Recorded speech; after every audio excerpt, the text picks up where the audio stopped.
அல்லேலூயா. கர்த்தருடைய நாமத்தினாலே உங்களை வாழ்த்துகிறேன். கர்த்தர் உங்களை ஆசீர்வதிப்பாராக.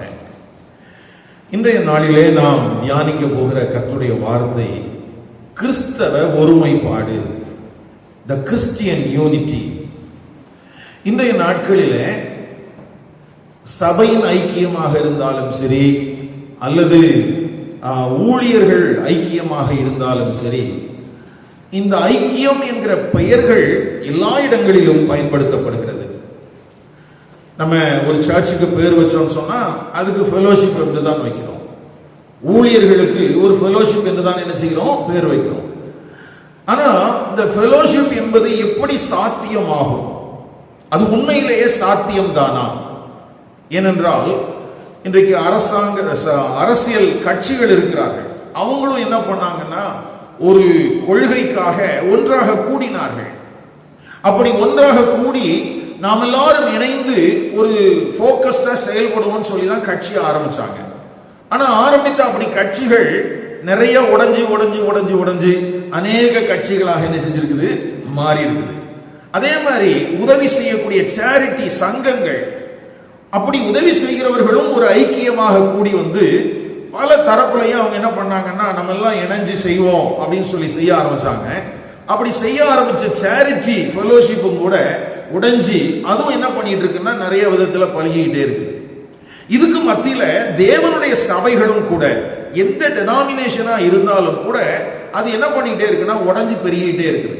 இந்த நாட்கள்ல இந்த 21வது நூற்றாண்டுல சபை வளர்ச்சி என்பது ஒருவேளை ஆத்துமாக்கள் தேவனுடைய சபைக்குள்ளே வந்து பெருகுகிறதா என்று நாம் சொல்ல முடியாது. ஏன்னா நியூ கன்வர்ஷன் என்பது பெரிய சவாலாக அதுவும் நம்முடைய தேசத்தில் இருக்கிறது.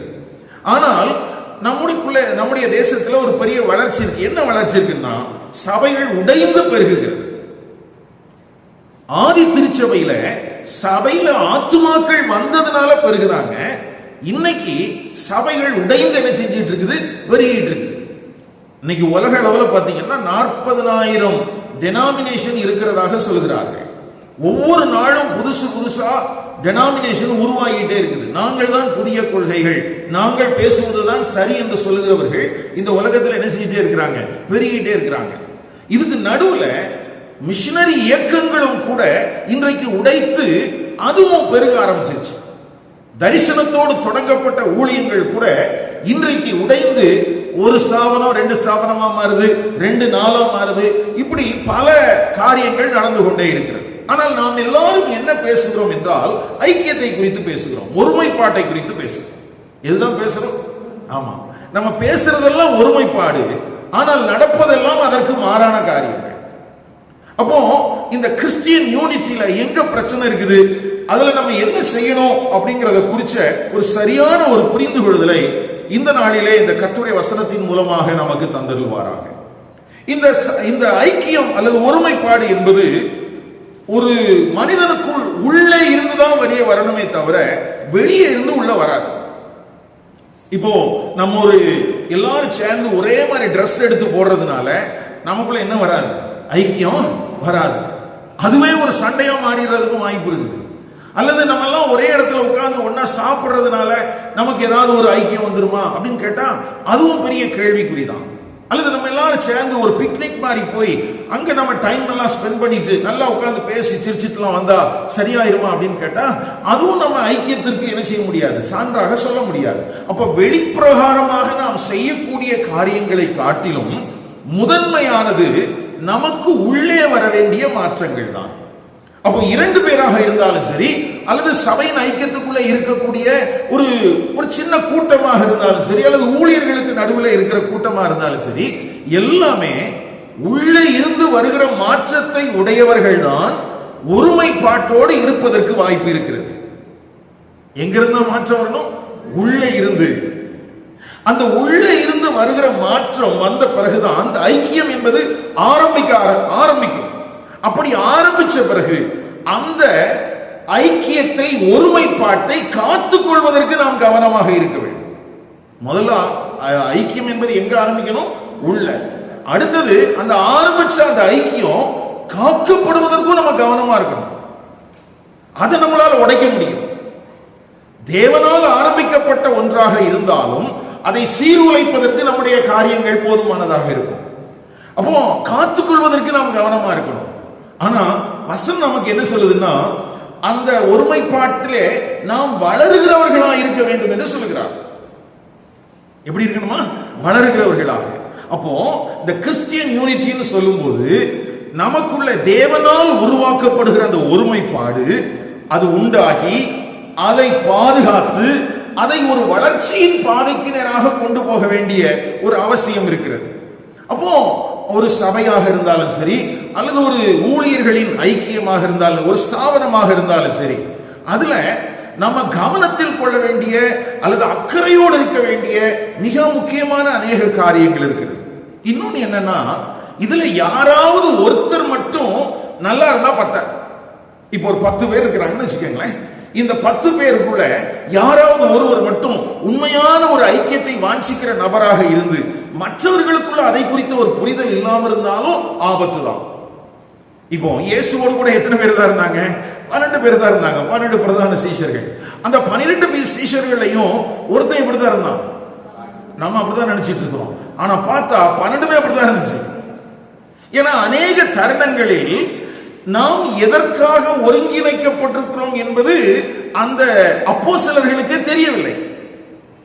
ஆண்டவர் ஜோமணி தான் தெரிந்து கொண்டார்.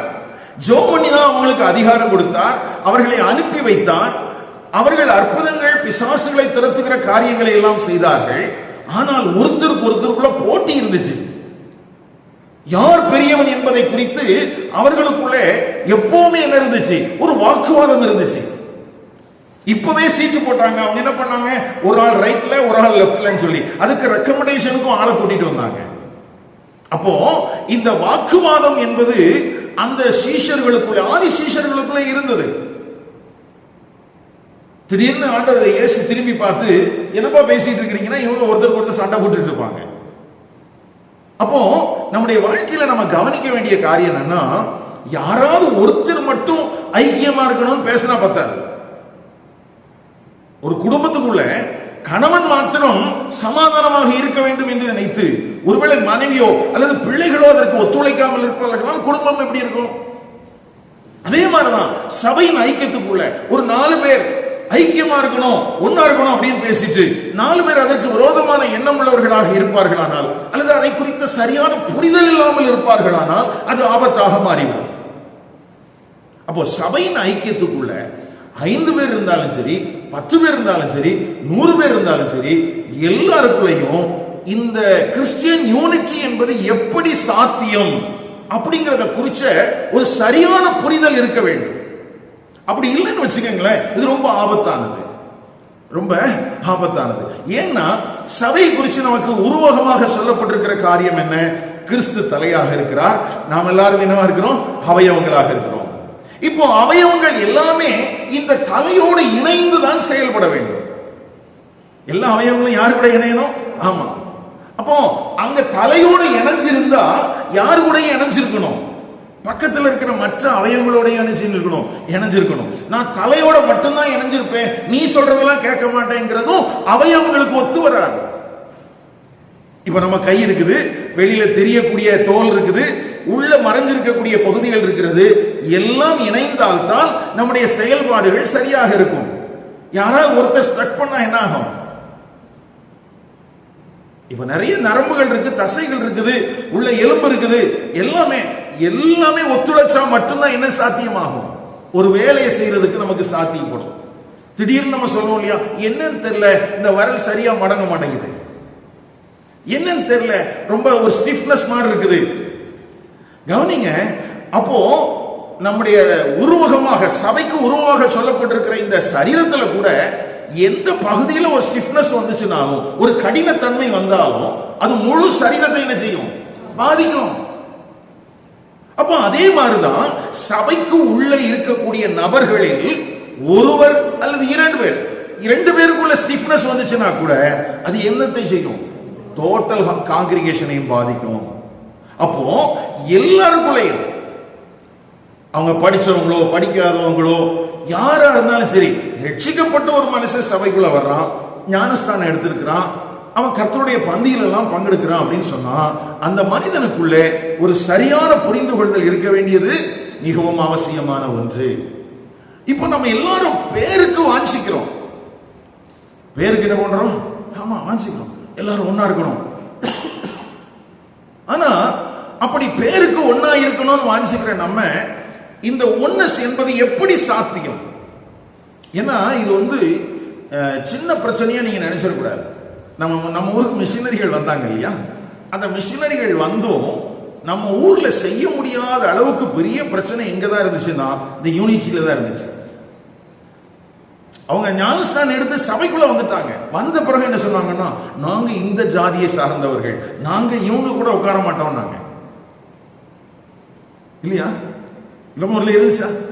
அதனாலதான் என்ன பண்ணாங்க, நம்ம ஊருக்காகவே சர்ச் பில்டிங்கை டிசைன் பண்ண ஆரம்பிச்சாங்க. எப்படி?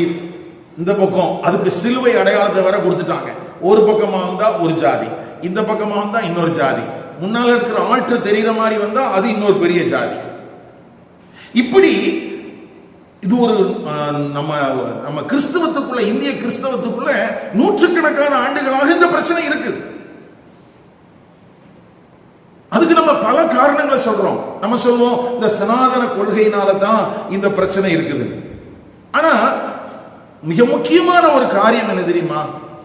ஒரு மனிதனுக்குள்ளே ஒரு உண்மையான மனம் திரும்புதல் இருந்தால் மட்டும்தான் அவன் மூலமாக சபைக்குள்ளே ஐக்கியம் வர முடியும். எது இருக்கணும்? மனம் திரும்புதல் இருந்தால் தான்.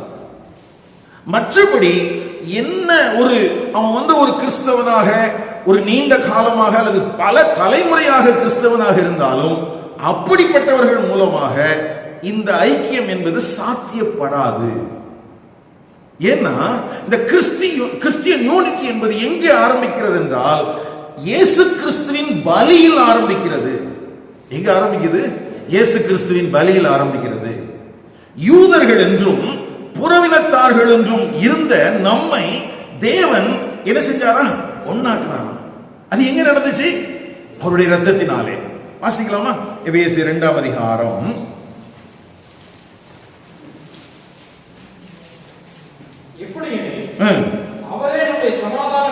அவரே நம்முடைய சமாதான காரணராகி இரு திறத்தாரையும் ஒன்றாக்கி தகர்த்து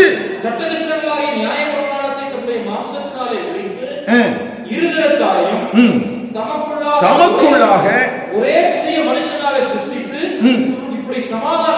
இப்படி சமாதானம் பண்ணி பகையை சிலுவையினால் கொன்று அதனாலே இருதரத்தாரையும் ஒரே சரீரமாக தேவனுக்கு ஒப்புரவாக்கினார். அப்ப கவனிங்க, யூதர்கள் என்றும் ஆபிரகாமின் மாம்சத்தின்படியான சந்ததியார் அல்லது ஈசாக்கின் வழியிலே வந்தவர்கள் என்றும் மற்ற இனத்தை சார்ந்தவர்கள் என்றும் இருந்த பிரிவுகளை கூட இயேசு கிறிஸ்துவின் அந்த ரத்தம் தான் நீக்கி இருக்கிறது.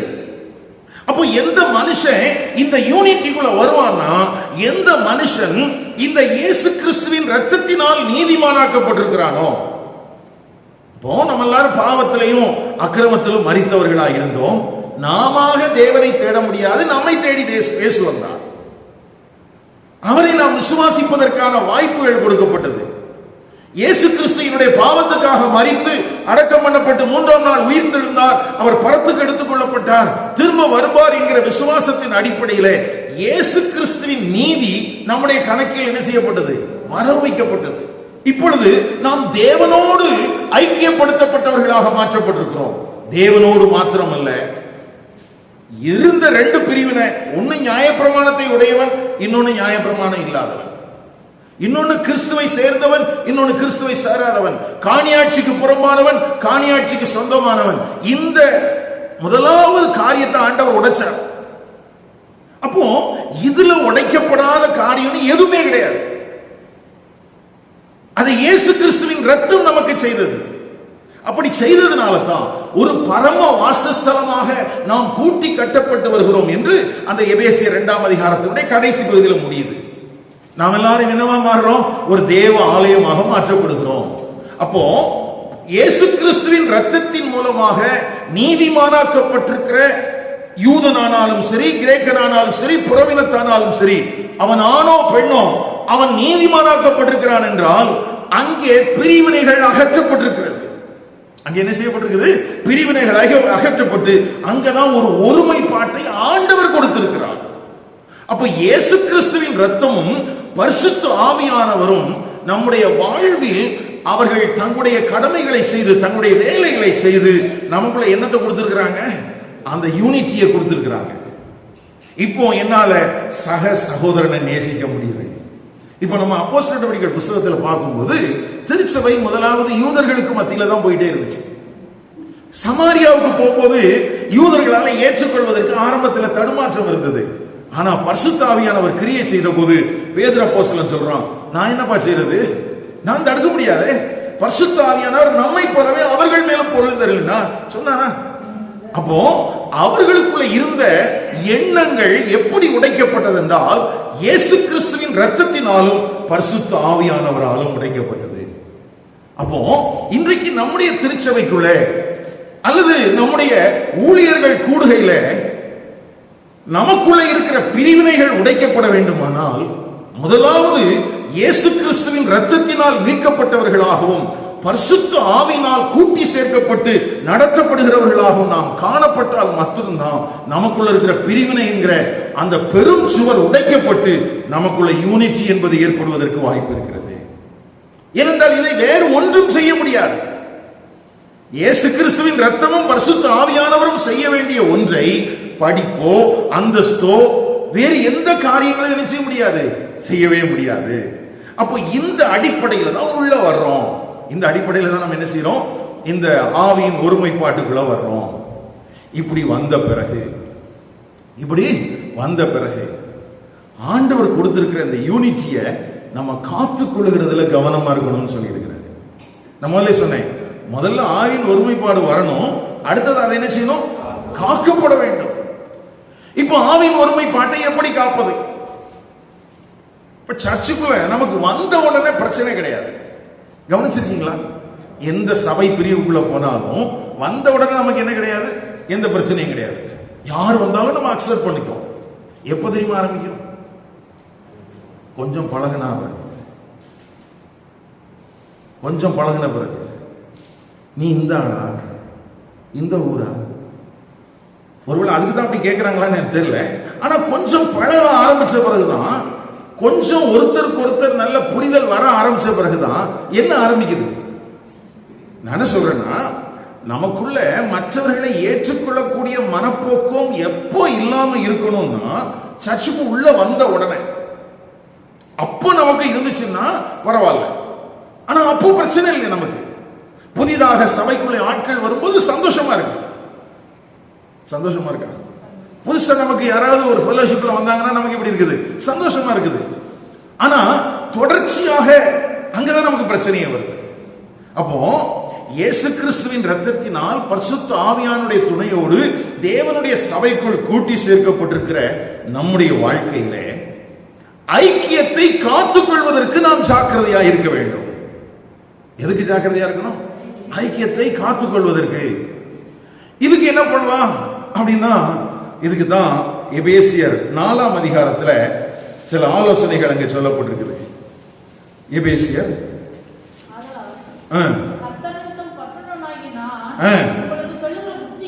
நல்ல கவனிங்க. அப்போஸ்தலனாகிய பவுல் தான் சிறைச்சாலையில் அடைக்கப்பட்டிருக்கிற காரியத்தை குறித்து எழுதி அந்த நாட்களிலேயும் அவன் என்ன சொல்கிறான்? நான் உங்களுக்கு சொல்கிற புத்தி என்னவெனில், நீங்கள் அழைக்கப்பட்ட அழைப்பிற்கு நீங்கள் பாத்திரவான்களாக நடந்து மிகுந்த மனத்தாழ்மையும் அன்பினால் ஒருவரை ஒருவர் தாங்கி ஆமா. இன்னொரு டிரான்ஸ்லேஷன்ல இருந்து நான் வாசிக்கிறேன் பாருங்க. நீங்கள் இறைவனிடமிருந்து பெற்றுக்கொண்ட அழைப்புக்கு ஏற்ற தகுதியுடன் உங்கள் வாழ்க்கையை வாழுங்கள். இப்ப சபைக்குள்ள இருக்கிறவங்களுக்கு சொல்லப்படுகிற காரியம் என்ன? எப்பா, நீ ரட்சிக்கப்படுவதற்கு முன்பதாக நான் இந்த இனத்தை சார்ந்தவன், இந்த குழுவை சார்ந்தவன் என்றெல்லாம் உனக்குள்ள எண்ணங்கள் இருந்திருக்கலாம். ஆனால் என்றைக்கு நீ பாவி என்றும் உனக்கு ஒரு இரட்சகர் தேவை என்றும் நீ ஆண்டவராகிய இயேசு கிறிஸ்துவை விசுவாசித்தாயோ, உன்னை ஆண்டவர் ரட்சித்தாரோ, அப்பொழுது இந்த வேற்றுமைகள் எல்லாம் அகற்றப்பட்டு நீ எங்க வந்திருக்கிற? இப்போ சபைக்குள்ள வந்திருக்கிற. பிதாவாகிய தேவனோடு ஐக்கியப்படுத்தப்பட்டிருக்கிறாய். கிறிஸ்து என்கிற தலையோடு இணைக்கப்பட்டிருக்கிற அவயவங்களோடு கூட நீ இணைக்கப்பட்டிருக்கிறாய். இப்போ உனக்குள்ள என்ன வரக்கூடாது? வேற்றுமை வரக்கூடாது. நீ அழைக்கப்பட்ட அழைப்பிற்கு பாத்திரவான்களாக நடந்து கொள்ளுங்கள். அதற்கு தகுதியுள்ள உங்கள் வாழ்க்கையை வாழுங்கள். அடுத்த 2ஆம் வசனத்துல முழுமையான தாழ்மை. என்ன தாழ்மை? முழுமையான தாழ்மை. சாந்தமும் உள்ளவர்களாயிருங்கள். இப்ப சபைக்குள்ள நான் எப்படியா வாழணும் அப்படின்னா, முதல்ல அழைப்புக்கு பாத்திரவான்களாக நடந்து கொள். எதற்காக என்னை சபையில வைத்திருக்கிறார்? 2வது முழுமையான தாழ்மை. 3வது சாந்தம் உள்ளவர்களாயிருங்கள். 4வது ஒருவரை ஒருவர் சகித்து. 4வது என்னது? ஒருவரை ஒருவர் சகித்து. நமக்கு நம்ம யூஸ் பண்ற பைபிள் எப்படி இருக்குது?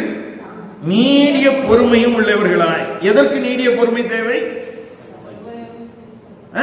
நீடிய பொறுமை எதுக்கு? சபையில் இருக்கிற சக சகோதர சகோதரிகளை ஏற்றுக்கொள்வதற்கு. அவர்களிடத்தில் ஒருவேளை வித்தியாசமான காரியங்கள் இருக்கலாம். உணவு பழக்கத்தில் இருக்கலாம், பேச்சில் இருக்கலாம், நடவடிக்கைகள் இருக்கலாம். ஆனா நான் எப்படி இருக்கணுமா? சகிப்பு தன்மையோடு. அடுத்தது பொறுமையுடன், பொறுமையோடு அன்புடன் நடவுங்கள். பொறுமையும் இருக்கணுமா, அன்பும் இருக்கணுமா. 4வது வசனம் தான் ரொம்ப, 3வது வசனம் தான் ரொம்ப முக்கியம். சமாதானத்தில் இணைந்து. ஆமா, அதுதான் ரொம்ப முக்கியம். பாருங்களேன், அங்க என்ன எழுதுறாருன்னா, ஆவியானவரால் கொடுக்கப்பட்டிருக்கும் ஒருமைப்பாட்டை காத்துக்கொள்ள எல்லாவற்றையும் செய்யுங்கள். ஆமா, நமக்கு நம்ம யூஸ் பண்ற பைபிள் எப்படி இருக்குன்னா, சமாதான கட்டினால் ஆவியின் ஒருமையை காத்துக்கொள்வதற்கு ஜாக்கிரதையா இருக்கு. இது கொஞ்சம் நமக்கு புரியறதுக்கு கஷ்டமா இருக்கு. ஆனா இந்த கான்டெம்பரரி வெர்ஷன்ல எப்படி போட்டிருக்காங்கன்னா, சமாதானத்தினால் இணைந்து ஆவியானவரால் கொடுக்கப்பட்டிருக்கிற ஒருமைப்பாட்டை காத்துக்கொள்ள உங்களால் இயன்ற எல்லாவற்றையும் செய்யுங்கள். அப்போ சபையின் ஐக்கியத்துக்கு உள்ள ஐக்கியத்தை பேணுவதற்கு எல்லாருக்கும் பொறுப்பு இருக்கிறது. எல்லாருக்கும் என்ன இருக்குது? பொறுப்பு. 10 பேர் இருந்தா 10 பேருக்கும் பொறுப்பு இருக்குது. ஆனா இன்னைக்கு நிறைய நேரத்தில் நமக்கு சபைக்குள்ள என்ன நடக்குது அப்படின்னு கேட்டா, யாராவது ஒரு 4 பேர் எல்லாம் ஒன்னா இருக்கணும் ஒன்னா இருக்கணும் பாங்க. ஆனா மீதி எல்லாம் பிச்சுட்டு போறதுல தான் குறியா இருக்கும் இல்லையா? அது குடும்பமா இருந்தாலும் அப்படித்தானே. 4 பேர் என்ன பண்ணுவாங்க? நம்ம எல்லாம் ஒன்னா இருக்கணும் அப்படிம்பாங்க. அதுலயே 2 பேர், ஆமா இவங்ககிட்ட ஒன்னா இருந்தவொடனே என்ன கிடைக்க போகுது அப்படின்னு பிச்சுட்டு போறதுக்கு பாக்குறாங்க. இப்ப எல்லாருக்குமான பொறுப்பு இருக்குது. அப்போ இந்த ஒருமைப்பாடு என்பது மனிதர்கள் மூலமாக வரவில்லை, ஆனால் மனிதர்கள் மூலமாக பேணப்பட வேண்டும். நான் சொல்ற புரியுதா? எங்கிருந்து வரல? ஆமா, இப்ப நம்ம எல்லாம் ரொம்ப பெருந்தன்மை உள்ளவர்கள் என்பதனால் நம்ம எல்லாம் எல்லாரையும் ஏற்றுக்கொண்டு வாழல. இது நமக்கு இயல்பிலே கிடையாது. நமக்குள்ள என்னதான் இருக்கும்? பிரிவினை தான் இருக்கும். நமக்குள்ள பேதங்கள் தான் இருக்கும், வாக்குவாதங்கள் தான் இருக்கும். நம்ம மாம்சத்தின்படி தான் நடக்கிறவர்களா இருந்தோம். நம்ம ரட்சிக்கப்பட்டதுனால இந்த துவக்கத்தை இயேசு கிறிஸ்துவின் ரத்தமும் பரிசுத்த ஆவியானவரும் நமக்கு செய்து தந்திருக்கிறதுனால நமக்குள்ள மற்றவங்களை அக்செப்ட் பண்ணக்கூடிய ஒரு தன்மை கிடைத்திருக்கிறது. இப்போ இத நான் பேணி காக்க வேண்டிய ஒரு பொறுப்பு எனக்கு இருக்கிறது. இப்போ இதுல தான் நம்ம கவனமா இருக்கிறோமா? ஏன்னா இந்த ஆவியின் ஒருமை என்று சொல்லும் போது நம்ம உருவாக்குனதில்லை. நம்ம உருவாக்குனதா இருந்தா தான் சேலையை வச்சு கண்டுபிடிச்சு, அல்ல ட்ரெஸ் கோட வச்சு நம்ம ஒன்னா சேர்த்துடலாம், அல்லது சாப்பாடு போட்டா ஒன்னா சேர்த்துடலாம். இது எங்க இருந்தா வந்துச்சு? அப்ப அவர்கிட்ட கேட்கணும், எதுக்கு கொடுத்தார்? எதுக்காக இந்த ஆவியின் ஒருமைப்பாடு? எதற்காக இந்த பரிசு எனக்கு கொடுக்கப்பட்டிருக்குது? இப்ப நம்மளெல்லாம் நீதிமானாக்கி இருக்கிறான்னு சொல்றோம்ல, ஏன்? எவர்களை அழைத்தாரோ அவர்களை நீதிமானாக்கி இருக்கிறார். எவளை நீதிமானாக்கிறாரோ அவர்களை பரிசுத்தப்படுத்தி இருக்கிறார். எவர்களை பரிசுத்தப்படுத்தி இருக்கிறாரோ அவர்களை என்ன செய்வாரா? மகிமைப்படுத்துவாரா. அப்போ ஆண்டவர் எனக்கு ஒண்ணு செய்யறாருன்னா அதுக்கு பின்னால சில நோக்கங்களை அவர் வைத்திருக்கிறார். ஒரு நாள் ஒரு அழிவில்லாத வாழ்க்கையை நாம் பெற்றுக்கொள்வதற்காகத்தான் தேவனுடைய சபையில வைக்கப்பட்டிருக்கிறோம். அப்படிதானே? நித்திய ஜீவ வாழ்க்கை. Eternal life. அப்போ அப்படி நித்திய வாழ்வுக்காக அழைக்கப்பட்டிருக்கிற நாம் தேவ சபையில ஒன்றாக சேர்க்கப்பட்டிருக்க வேண்டியதனுடைய அவசியம் என்ன? அதுல எனக்கு என்ன பொறுப்பு இருக்குது? உண்மையா சொல்றேன், இந்த வசனம் நமக்கு தெரிந்த வசனங்கள் தான். ஆனா நம்முடைய பொறுப்பை நாம் சரியாக நிறைவேற்றாமல், ஏன்னா அந்த இடத்துல பயன்படுத்தப்பட்டிருக்கிற இன்னொரு பதம் பாத்தீங்கன்னா காத்துக்கொள்வதற்கு, டு பிரிசர்வ், அதை பாதுகாப்பது. அப்போ நம்ம ஐக்கியமா இப்ப ஒன்னா சேர்ந்து வந்திருக்கிறோம்னா இந்த ஐக்கியத்தை தேவன் ஏற்படுத்தி இருக்கிறார். நாம் இதை காத்துக்கொள்ள வேண்டும். என்ன செய்யணும்? நம்ம இது நம்ம உருவாக்கல, இதுல சாமுவேல் எஃபர்ட் போடல, நீங்களும் நானும் எஃபர்ட் போடல. இதுல யார் போட்டிருக்கிறார்? தேவன். அவர் முன்னின்று காரியங்களை செஞ்சிருக்கிறார். இப்ப என்னுடைய பொறுப்பு என்னன்னா, இதை காத்துக்கொள்ளுகிறதுலே நான் கவனமாக இருக்க வேண்டும். அதை கவனமா இருக்கணும், ஜாக்கிரதையா இருங்கள் தமிழ்ல போட்டிருக்கு இல்லையா? இப்போ யோசிச்சு பாருங்களேன், நம்ம சில நேரத்தில் ஜெபிக்கிறோம், ஆண்டவரே நான் பரிசுத்தமா வாழணும், உமக்கு பிரியமா வாழணும், அப்படியெல்லாம் நம்ம ஜெபம் பண்ணிருக்கோம். என்னைக்காவது ஆண்டவரே நான் போகிற சபையின் ஐக்கியத்தை காத்துக்கொள்வதற்கு எனக்கு உதவி செய்யணும் நீங்க ஜெபம் பண்ணிருக்கீங்களா?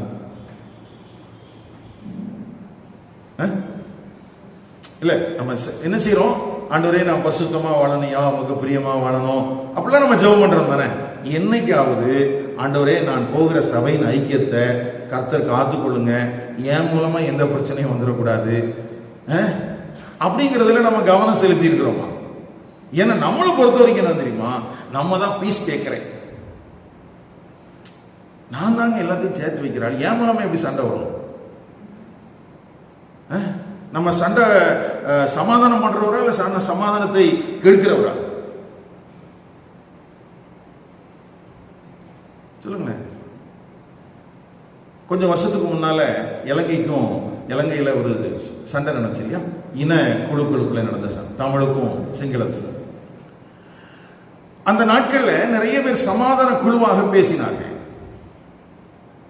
நார்வேல இருந்து வந்தாங்க, இந்தியாவில இருந்து கூட போனாங்க. அப்போ அந்த சண்டை நடக்கும்போது இந்த இனக்குழுக்களுக்கு மத்தியில பேச போற அந்த பீஸ் மேக்கர்ஸ் வந்துட்டு உலகமே ஆர்வத்தோட பார்த்துட்டு இருந்துச்சு. இவங்க போறாங்க, ஏதாவது நல்ல நடந்துடும். ஆனா நடக்கல. என்ன செய்யல? நடக்கல. அந்த காலகட்டத்தில் இதுக்கான எந்த காரணமும் ஏன்னு புரியவே இல்லை.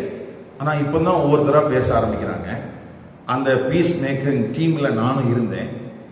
ஆனா அது சமாதானத்துக்காக செய்யப்பட்டது அல்ல, வெறுமனை கண் துடைப்புக்காக செய்யப்பட்டது என்று. அப்போ இந்த அரசியல்ல சில முன் முடிவுகளை எடுத்துடுறாங்க. வெளி தோற்றத்தில் சமாதானம் பேசுவது போல பேசுகிறார்கள். ஆனா உள்ள ஒரு முடிவு இருக்குது, இந்த இனத்தை அழிச்சிடணும் அப்படின்னு சொல்லி. இந்த இனத்தை என்ன செஞ்சிடணும்? அழிச்சிடணும், அல்லது இந்த போர்ஸ்கள் எல்லாம் அழிச்சிடணும் அப்படிங்கிறதுலாம் ஒரு முன் முடிவுக்கு வந்துட்டான். ஆனா வெளி தோற்றத்தில் பார்க்கும்போது என்ன பேசுறாங்க? ஆமா, நம்ம அப்படிதான் இருக்கிறோமோ? நாமவே ஒரு முடிவுக்கு வந்துட்டு பேருக்கு சமாதான பேச்சுகளை பேசுறோமா?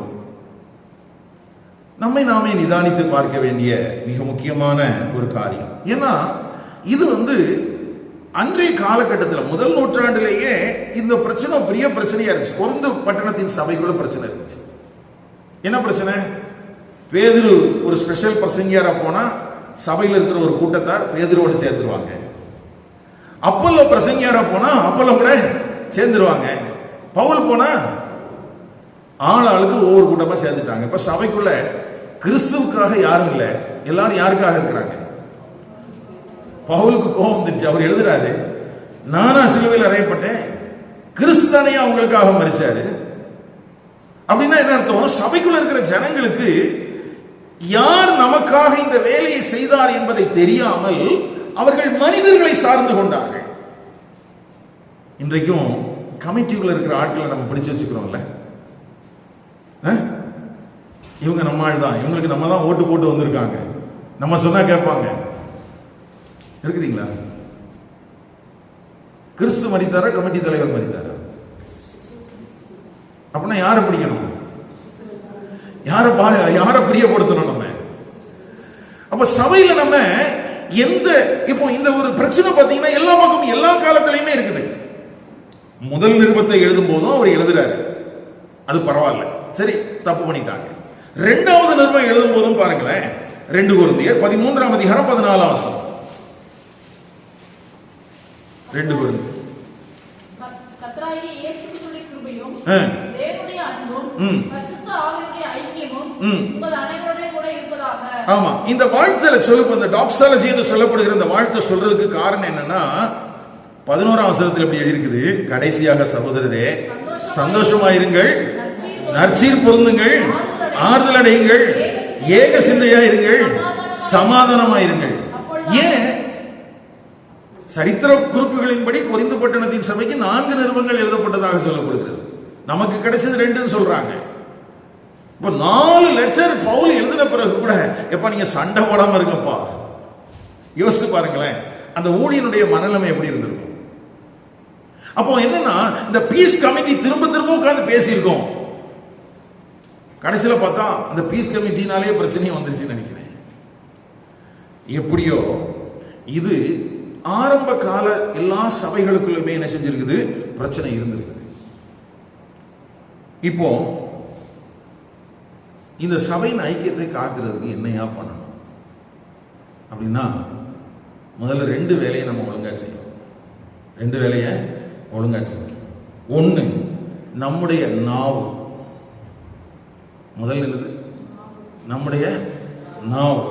ஏன்னா யாக்கோபு நிருபத்தில் நம்ம வாசிக்கிறோம், 3ஆம் அதிகாரம் முழுசும் அவர் எதிலேயே போட்டு தள்ளிட்டார், நாவு தான். ஏன்? இது ஒரு நேரம் பார்த்தா நல்லா துதிக்குது, இன்னொரு நேரம் பார்த்தா சாபிக்குது. அவர் சொல்றாரு இது நெருப்புங்கிறாரு, இது சுக்கான்ங்கிறாரு. அவரால ஒரு டெபினிஷன் கொடுக்க முடியல. நாவுன்னா என்ன யோசிச்சு பாருங்களேன். யாக்கோபு அப்போஸ்தலன்ட்ட போய், ஐயா நாவுக்கு நீங்க ஒரு டெபினிஷன் கொடுக்கன்னா அவர் யோசிக்கிறாரு. ஃபர்ஸ்ட் சொல்றாரு இது நெருப்புங்கிறாரு. அப்படி சொல்லிட்டு பெரிய காட்டை என்ன செஞ்சிடும், இரு அப்படி மட்டும் சொல்ல முடியாது, இது ஒரு சுக்கான் அப்படிங்கிறார். என்ன பண்ணும், பெரிய கப்பலை என்ன செஞ்சிடும், திருப்பி விட்டுரும். கடைசி வரைக்கும் இந்த நாவுக்கு சரியான டெபினிஷன் சொன்ன மாதிரியே இல்லை. நீங்க நல்லா வீட்டில் போய் வாசி பாருங்க. ஏன்னா அவர் கடைசியில் எழுதுறாரு, ஏன்னா இந்த 1ல இருந்து 2 வருது, கசப்பான தண்ணீரும் வருகிறது, தித்திப்பான தண்ணீரும் வருது. இது எப்படியா சாத்தியம்? அப்போ ஆவியின் ஒருமைப்பாட்டை காத்துக் கொள்வதற்கு முதலாவது நாம் காவல் வைக்க வேண்டிய ஒன்று நம்முடைய நாவு. நம்முடைய நாவு. சங்கீதம் 141:3.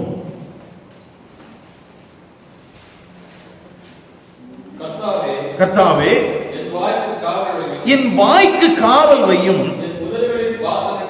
என் உதடுகளின் வாசலை காத்துக்கொள்ளும். அப்படின்னா என்ன ஜெபிக்கணும்னா, ஆண்டவரே என்னுடைய நாவினால் சபைக்குள் எந்த ஒரு பிரிவினையும் ஏற்பட்டு விடக்கூடாது என்பதில் நான் கவனமாக இருக்க விரும்புகிறேன். இன்றைக்கு இந்த வாய்க்கு காவலை வையும். நான் யோசிக்காமல் பேசுகிற வார்த்தைகளை தடுத்து நிறுத்தும். மற்றவர்களை விமர்சிக்க துடிக்கும் போது நான் மௌனமாக இருக்க எனக்கு உதவி செய்யும். இதை சொல்லும் போது எனக்கு ஒரு ஞாபகம் வருது. ஒரு மேலை நாட்டில் இருக்கிற ஒரு பெரிய ஊழியக்காரர் ஒரு 40-45 வருஷம் ஊழியம் செஞ்சிட்டார். அப்போ அவர்கிட்ட போய் ஒரு கேள்வி கேட்கிறாங்க. அதாவது மேலை நாட்டில் திருமண வாழ்வு என்பது பெரிய ஒரு சவாலான காரியம். இன்னைக்கு நமக்கே பெரிய சவாலாக மாறிடுச்சு. அப்போ அவர்கிட்ட போய் கேட்குறாங்க, ஐயா நீங்க எப்படி உங்களுடைய ஃபேமிலி லைஃப்பை பார்த்துக்கிறீங்க? அப்போ சொல்றாரு, காலையில் எழும்பின உடனே இந்த 141 சங்கீதம் 3ஆம் வசனத்தை சொல்லி தான் நான் ஜெபம் பண்ணுவேன். ஆண்டவரே என் வாய் என்ன செய்யும், காத்து. குடும்பத்துக்குள்ள சமாதானத்தை கொண்டு வர்றதுக்கே இந்த ஜெபம் தேவைன்னா, சபைக்குள்ள ஒருமனத்தை காத்துக்கிறதுக்கு எது தேவைதான். அநேக நேரங்களிலே நம்ம மற்றவர்களை குறித்து பேசுவதற்கு ரொம்ப தீவிரமா இருக்கிறோம். இரண்டாவது, நமக்கு கட்டளையாகவே கொடுக்கப்பட்டிருக்கிற காரியம் எபேசியர் நிருபம் 4ஆம் அதிகாரம் 29ஆம் வசனத்துல, உங்கள் வாயிலிருந்து கெட்ட வார்த்தை ஒன்றும் புறப்பட வேண்டாம், கேட்கிறவர்களுக்கு பிரயோஜனம் உண்டாகும்படி பக்தி விருத்திக்கு ஏதுவான நல்ல வார்த்தைகளை என்ன செய்யுங்க, பேசுங்க. யோசிச்சு பாருங்களேன், சபையாக கூடி வருகிற இடத்தில் அல்லது தேவன் நம்மை கூட்டி சேர்த்திருக்கிறார் என்று சொல்லப்படுகிற இடத்தில் நாம் என்ன பேச வேண்டும், என்ன பேசக்கூடாது இல்லையா? ரெண்டுமே இருக்கு. என்னெல்லாம் பேசக்கூடாதா, என்ன செய்யக்கூடாதா? கெட்ட வார்த்தை பேசக்கூடாது. கெட்ட வார்த்தை பேசுறேன்னா மற்றவங்க ரட்சிக்கப்படாதவங்க பேசுற மாதிரி பேசுறது இல்லை, மற்றவர்களை காயப்படுத்தக்கூடிய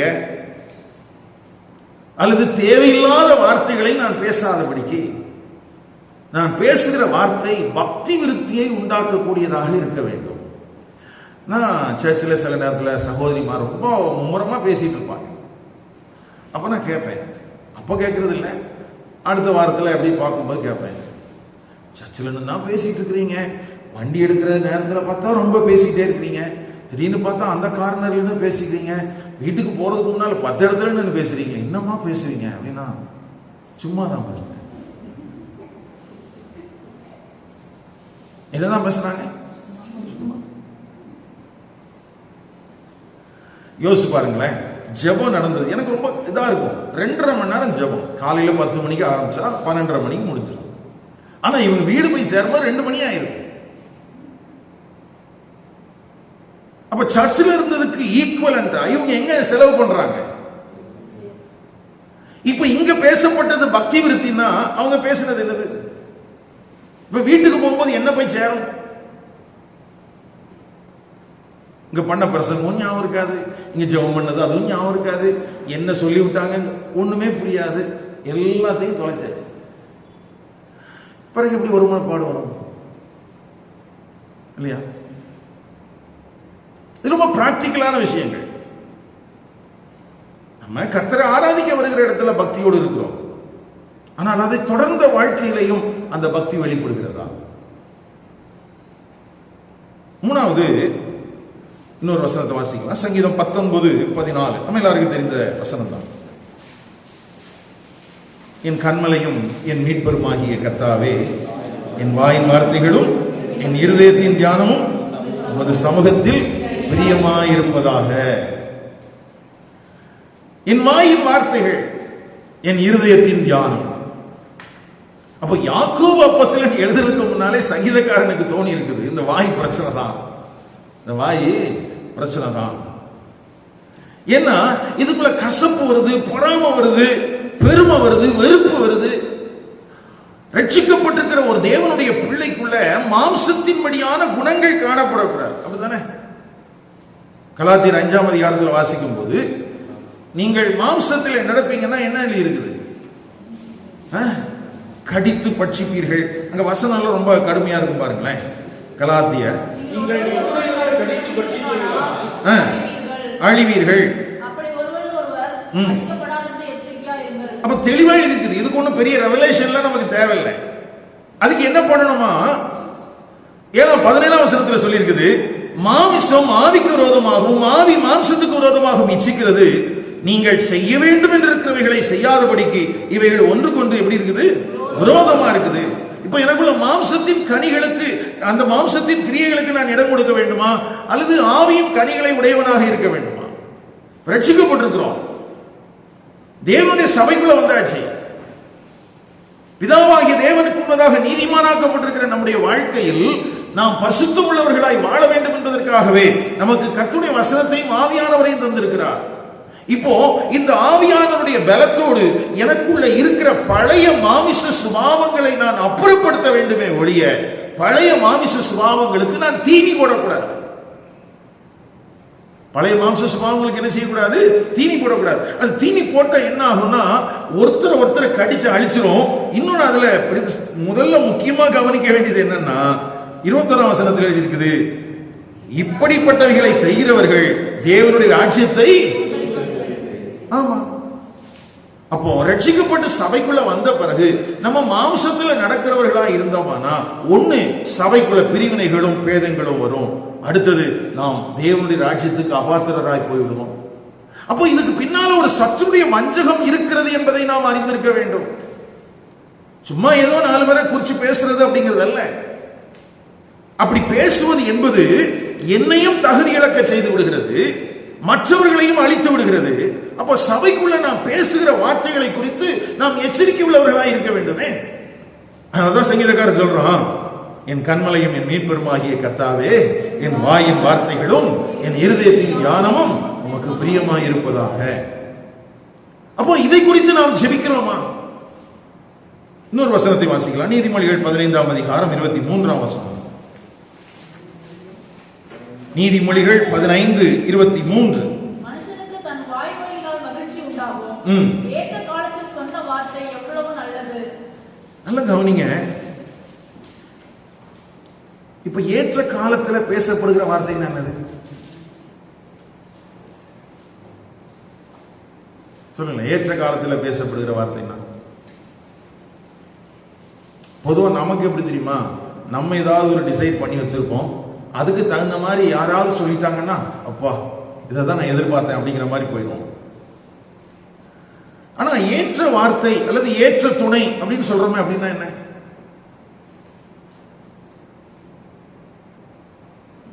ஏற்ற வார்த்தை, ஏற்ற துணை, எது சரியோ அது, எது தேவனுடைய பார்வையில் சரியோ அது. இன்றைக்கு நமக்கு யாரை பிடிக்குங்க? நம்மகிட்ட பேசுற ஆட்களை ஏன் பிடிக்குது?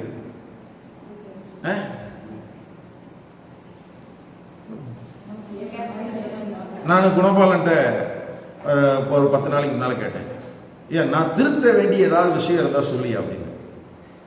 அவர் கடைசி வரைக்கும் சொல்லலை.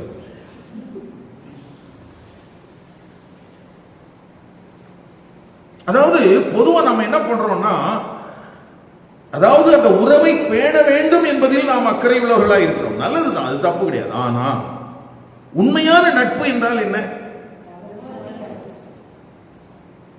அதை என்னைக்காவது செஞ்சிருக்கிறோமா? அப்படி செய்கிறவர்களை நமக்கு பிடித்திருக்கிறதா? அப்ப இதை குறித்து எனக்குள்ள ரொம்ப தேடல் இருந்துச்சு. ஒரு முறை நான் சர்ச்சில் சொன்னேன், இப்போ நம்ம தமிழ் சமுதாயத்துக்கு நேரடியாக குறைகளை சுட்டி காட்டுவதற்கு அவங்களுக்கு பயமா. யாருக்கு?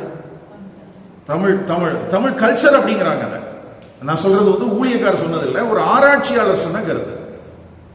கலிஸ்டஸ் அப்படின்னு சொல்லிட்டு என்ன சொல்றாருன்னா, இந்த தமிழ் பேசுகிற மக்களுக்கு நேரடியாக எந்த குறைகளையும் சொல்ல முடியாது, அவர்களுக்கு பயம். அப்ப அவங்க என்ன பண்ணுவாங்க அப்படின்னா, அவங்க இல்லாத நேரத்தில் பேசிட்டே இருப்பாங்க. இல்லாத நேரத்தில் பேசிட்டே இருப்பாங்க. அதாவது நேர்ல சொல்லணும்னு நான் நினைக்கிறேன், ஆனா எனக்குள்ள பயம் இருக்குது, என்ன பண்றது? ஆனா சொல்லாம இருக்க முடியல. இப்ப யார்கிட்டயோ சம்பந்தம் இல்லாத நபர்கிட்ட உட்காந்து நான் பேசிட்டு இருக்கிறேன். எனக்கு உண்மையா படிச்சுட்டு ரொம்ப ஷாக்கா இருந்துச்சு, என்னடா இது புதுசா இருக்குது. அப்போ மேல கீழே எல்லாம் படிச்சு பார்த்தா, ஆமா அவர் சொல்றாரு, இல்ல இது தமிழ் கம்யூனிட்டிக்கே இருக்கக்கூடிய ஒரு பிரச்சனை, இது நீண்ட காலமாக நமக்குள்ள இந்த மாதிரி பிரச்சனை இருக்குது அப்படிங்கிற. அப்பதான் யோசனை, ஓ நம்ம ஆட்கள்லாம் நம்மலாம் இப்படிதான் இருக்கிறோம். அப்போ நமக்கு என்ன செய்ய முடியல? நேரில் எதுவுமே பேச முடியல. இல்லாத நேரத்தில் என்ன செஞ்சிருக்கிறது? ஓட்டு தாளிச்சிருக்கிறது. கவனிங்க. அப்போ முதல்ல நாவு காக்கப்பட வேண்டும். அப்ப இதுக்கு பின்னால பிசாசுடைய வஞ்சகம் இருக்குது, எனக்குள்ள இருக்கிற மாம்சத்தினுடைய இயல்பு இருக்குது, இப்படிங்கிறதெல்லாம் தெரிஞ்சுக்கிட்டு, அப்போ ஆவியின் ஒருமைப்பாட்டோடு அந்த ஒருமைப்பாட்டை காப்பதற்கு நாம் எப்படி இருக்கணுமா? ஜாக்கிரதையா இருக்கணும். நல்ல கவனிங்க. அப்ப முதல்ல தேவனிடத்திலிருந்து நமக்கு ஒருமனப்பாடை கொடுத்திருக்கிறாரு. கொடுக்கப்பட்ட ஒருமனப்பாட்டை நம்ம என்ன செய்யணும்? ப்ரொடெக்ட் பண்ணணும், காத்துக்கொள்வது. அதுக்கு ஜாக்கிரதையா இருக்கணும்.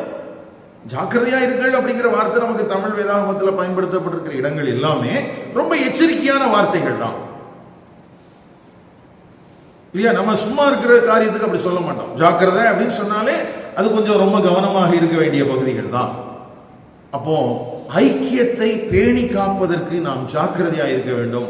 குறிப்பாக நம்முடைய நாவு, நாம் பேசுகிற வார்த்தைகள், அதுக்கு பின்னால இருக்கிற சத்துருடைய வஞ்சகம், அதுக்கு பின்னால இருக்கக்கூடிய மாம்சத்தின்படியான சுபாவங்கள், இதையெல்லாம் நாம கவனமா கையாளுகிறதுல இருந்தா மட்டும்தான் நாம் ஒருமைப்பாட்டை, இந்த கிறிஸ்டியன் யூனிட்டியை நாம் என்ன செய்ய முடியும்? பாதுகாக்க முடியும். ஏன்னா இது வந்து ரொம்ப முக்கியம். பாருங்களேன், ஒரு பக்கத்துல நம்ம ஒருமனப்பாட்டுக்காக ஜெபம் பண்ணிட்டு, இன்னொரு பக்கத்துல நான் ஏற்கனவே சொன்னேன் இல்லையா, 2.5 மணி நேரம் உட்காந்து ஜெபம் பண்ணிட்டு 2.5 மணி நேரம் உட்காந்து வெளியில உட்காந்து பேசிட்டு இருந்தா என்ன இருக்கும்? எது நடக்கும்? அடுத்தது, சரி பாஸ்டர் இப்ப என்ன ஆகி போச்சு, இப்ப நடந்தது, இதை எப்படி சரி பண்றது? சரி பண்றதுமா வேண்டாமா? எப்படி சரி பண்றது? முதல்ல நமக்கு என்ன பிரச்சனை வரும் தெரியுமா? மற்றவங்க செய்யற தப்பு தான். இப்ப போய் பாருங்களேன், இப்ப அந்த பிரசங்கத்தை கேட்கும்போது உங்களை தவிர எல்லாரும் ஞாபகம் வந்திருப்பாங்க. இதை மட்டும் அந்த ஆள் கேட்டிருந்தானா பரவாயில்லையே இல்லையா? இப்போன்னு இல்லை, நமக்கு எந்த பிரசங்கத்தையுமே யாராவது கேட்டிருந்தா பரவாயில்ல, யாராவது கேட்கணுங்கிறக்காக உங்களை உட்கார வச்சிருக்கிறாரு. இது முதல்ல யாருக்கு தான்? நமக்கு தான். அப்போ மத்தேயு எழுதின சுவிசேஷம் 7ஆம் அதிகாரத்துல நம்ம என்ன பார்க்கிறோம்னா, மாயக்காரனே, அங்க ஆரம்பிக்கும் போது இயேசு அப்படிதான் ஆரம்பிக்கிறார். மாயக்காரனே, 7ஆம் அதிகாரம் 5ஆம் வசனம் வாசிங்க.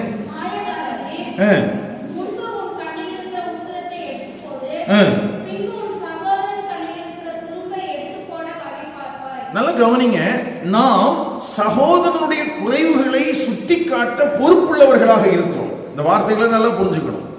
சகோதரனுடைய குறைவுகளை சுட்டிக்காட்ட வேண்டிய பொறுப்பு எனக்கு இருக்கிறது. ஆனால் அதற்கு முன்பு நான் என்னை நானே என்ன செய்யணும்? நிதானித்து பார்க்க வேண்டும். ஏன்னா என்கிட்ட உத்தரத்தை வச்சுக்கிட்டு அவங்கிட்ட இருக்கிற தூசியை போய் நான் பெருசா பேசிட்டு இருக்க கூடாது. அதாவது பேசவே கூடாது என்பதல்ல, பேசுவதற்கு முன்பதாக உன்னை நீ என்ன செய்ய? சரி பண்ண. அப்போ என்னுடைய சுயம், நான் மாம்சத்தின்படியாய் இயக்குவிக்கப்படுகிற காரியங்கள், இதெல்லாம் எனக்குள்ள இருக்குதா? அல்லது சத்துடைய வஞ்சகத்துக்கு நான் இடம் கொடுத்திருக்கிற காரியங்கள், இதெல்லாம் எனக்குள்ள இருக்குதா அப்படிங்கிறத நாம் நிதானித்து பார்க்கிறதுல நாம் கவனமுள்ளவர்களாக இருக்க வேண்டும். நாம் என்ன செய்யணும்? அப்ப சபையின் ஐக்கியம் அல்லது குடும்ப ஐக்கியம் கெட்டு போகிறது என்றால் உடனடியாக சாக்கு போக்குகளை சொல்வதற்கு நாம் இடங்களை தேடாதபடிக்கு முதல்ல என்ன செய்யணும்? இன்னைக்கு இருக்கிற கிறிஸ்தவத்துல பாத்தீங்கன்னா ரொம்ப ஈஸி. நம்ம திருந்துறதுக்கே வாய்ப்பு இல்லாம போனதுக்கு நிறைய காரணங்கள் இருக்கு. அதுல பிரதானமானது பாத்தீங்கன்னா இந்த கள்ள ஊழியர்கள். இந்த கள்ள ஊழியர்கள் நான் ஏன் சொல்றேன்னா, இவங்க பைபிள்லாம் சொல்ல மாட்டாங்க. இவங்க என்ன தெரியுமா சொல்லிடுவாங்க? உனக்கு யாரோ சேவனை பண்ணிட்டாங்க, உனக்கு யாரோ மந்திரவாதம் வச்சுட்டாங்க, அதனால தான் நீ இப்படி இருக்கிற, அதனால தான் அவன் அப்படி இருக்கிறான் அப்படின்னு சொல்லி உண்மையான காரணத்தை இவங்க என்ன செய்ய மாட்டாங்க?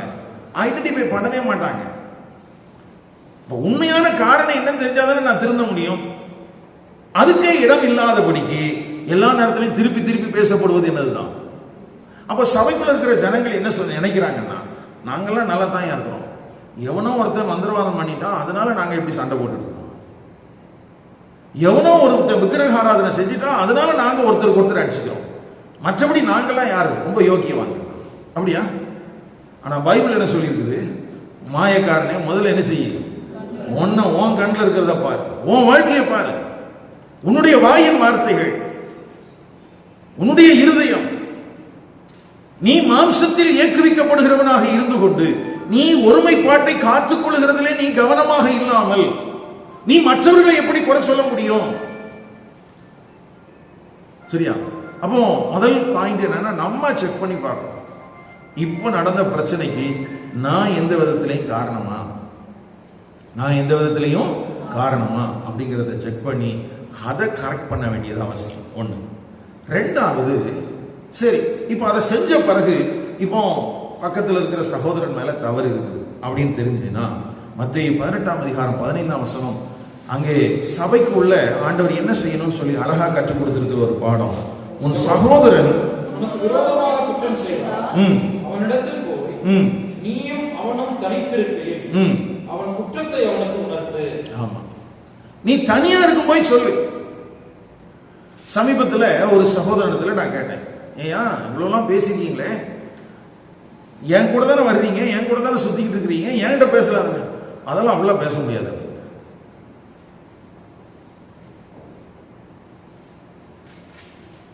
எப்படி? அப்ப மற்றவங்க கிட்ட பேசுறது, காசிப்பா பேசுறதுக்கு எனக்கு ஒன்றும் பிரச்சனை இல்லை.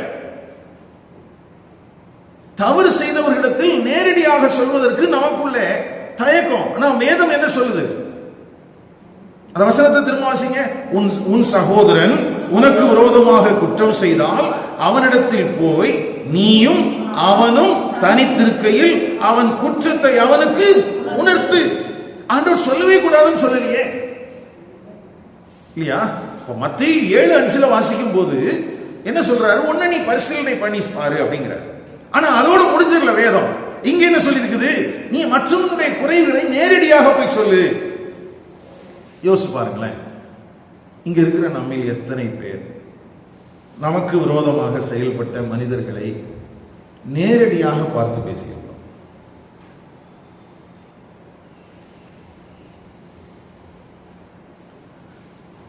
நேரடியாக நாம் பேசாத வரைக்கும் நாம் சமாதானத்தை காத்துக் கொள்வதற்கு எந்த விதத்திலும் ஜாக்கிரதையா இல்லை என்றுதான் அர்த்தம். எனக்கும் வில்சனுக்குமான பிரச்சனை அப்படின்னு சொன்னா அத நான் குணபாலன்ட்ட பேசுறதுனால என்ன தீரப்போகுது? அது எங்க தான் பேசணும்னு சொல்லி இருக்குது. நானும் வில்சனும் தனியா இருக்கிற நேரத்தில், எப்பா அவன் பேர்ல எனக்கு இப்படி ஒரு குறை இருக்குது அப்படின்னு கேட்டா வில்சன் அதை அக்செப்ட் பண்ணிக்கொள்ளவோ திருத்திக் கொள்வதற்கோ வாய்ப்பு இருக்குது. அந்த உறவு மேம்படுவதற்கு என்ன இருக்குது? வாய்ப்பு இருக்கு. நம்ம இதை எப்பவுமே செய்யறதில்லை. மூணாவது, எபேசியர் 4:26. கொஞ்சம் வேகம். கோபம் கொண்டாலும் பாவம் செய்யாதீர்கள். சூரியன் அஸ்தமிக்கிறதுக்கு முன்னாக உங்கள் எரிச்சல் தனியே கிடந்து பிசாசுக்கு இடமிடாமலும் இருங்கள். இப்போ அந்த வசனத்துல நீங்க பாத்தீங்கன்னா அந்த கோபம் அப்படிங்கிற வார்த்தை எப்படி எல்லாம் பரிணமிக்குது பாருங்களேன். எப்படி எல்லாம் மாறுது? கோபம் பாவமா மாறுது. அடுத்தது எரிச்சலா மாறிடுது. எப்படி மாறிடுது? எரிச்சலா மாறிடுது. இப்ப கடைசியா 31ஆம் வசனத்துக்கு வரும்போது பாத்தீங்கன்னா கசப்பு, கோபம், மூர்க்கம், கூக்குரல், தூஷணம், எல்லா துர்க்குணமும். அப்போ ஒரு மனிதனுக்குள் தன்னை திருத்திக் கொள்வதற்கோ அல்லது மற்றவர்களை திருத்துவதற்கோ முற்படாத காரியங்கள் அவனை எங்கு கொண்டு போகுதுன்னா அடுத்த கட்டத்தில் ஒரு பெரிய துர்க்குணத்துக்குள்ள கொண்டு போயிடுது. ஏதோ ஒரு கோபத்தோட மட்டும் நிற்கிறது இல்லை. கவனிக்கிறீங்களா? கோபம் என்ன செய்யுது? பாவம் செய்ய தூண்டுது, எரிச்சல் ஆகுது.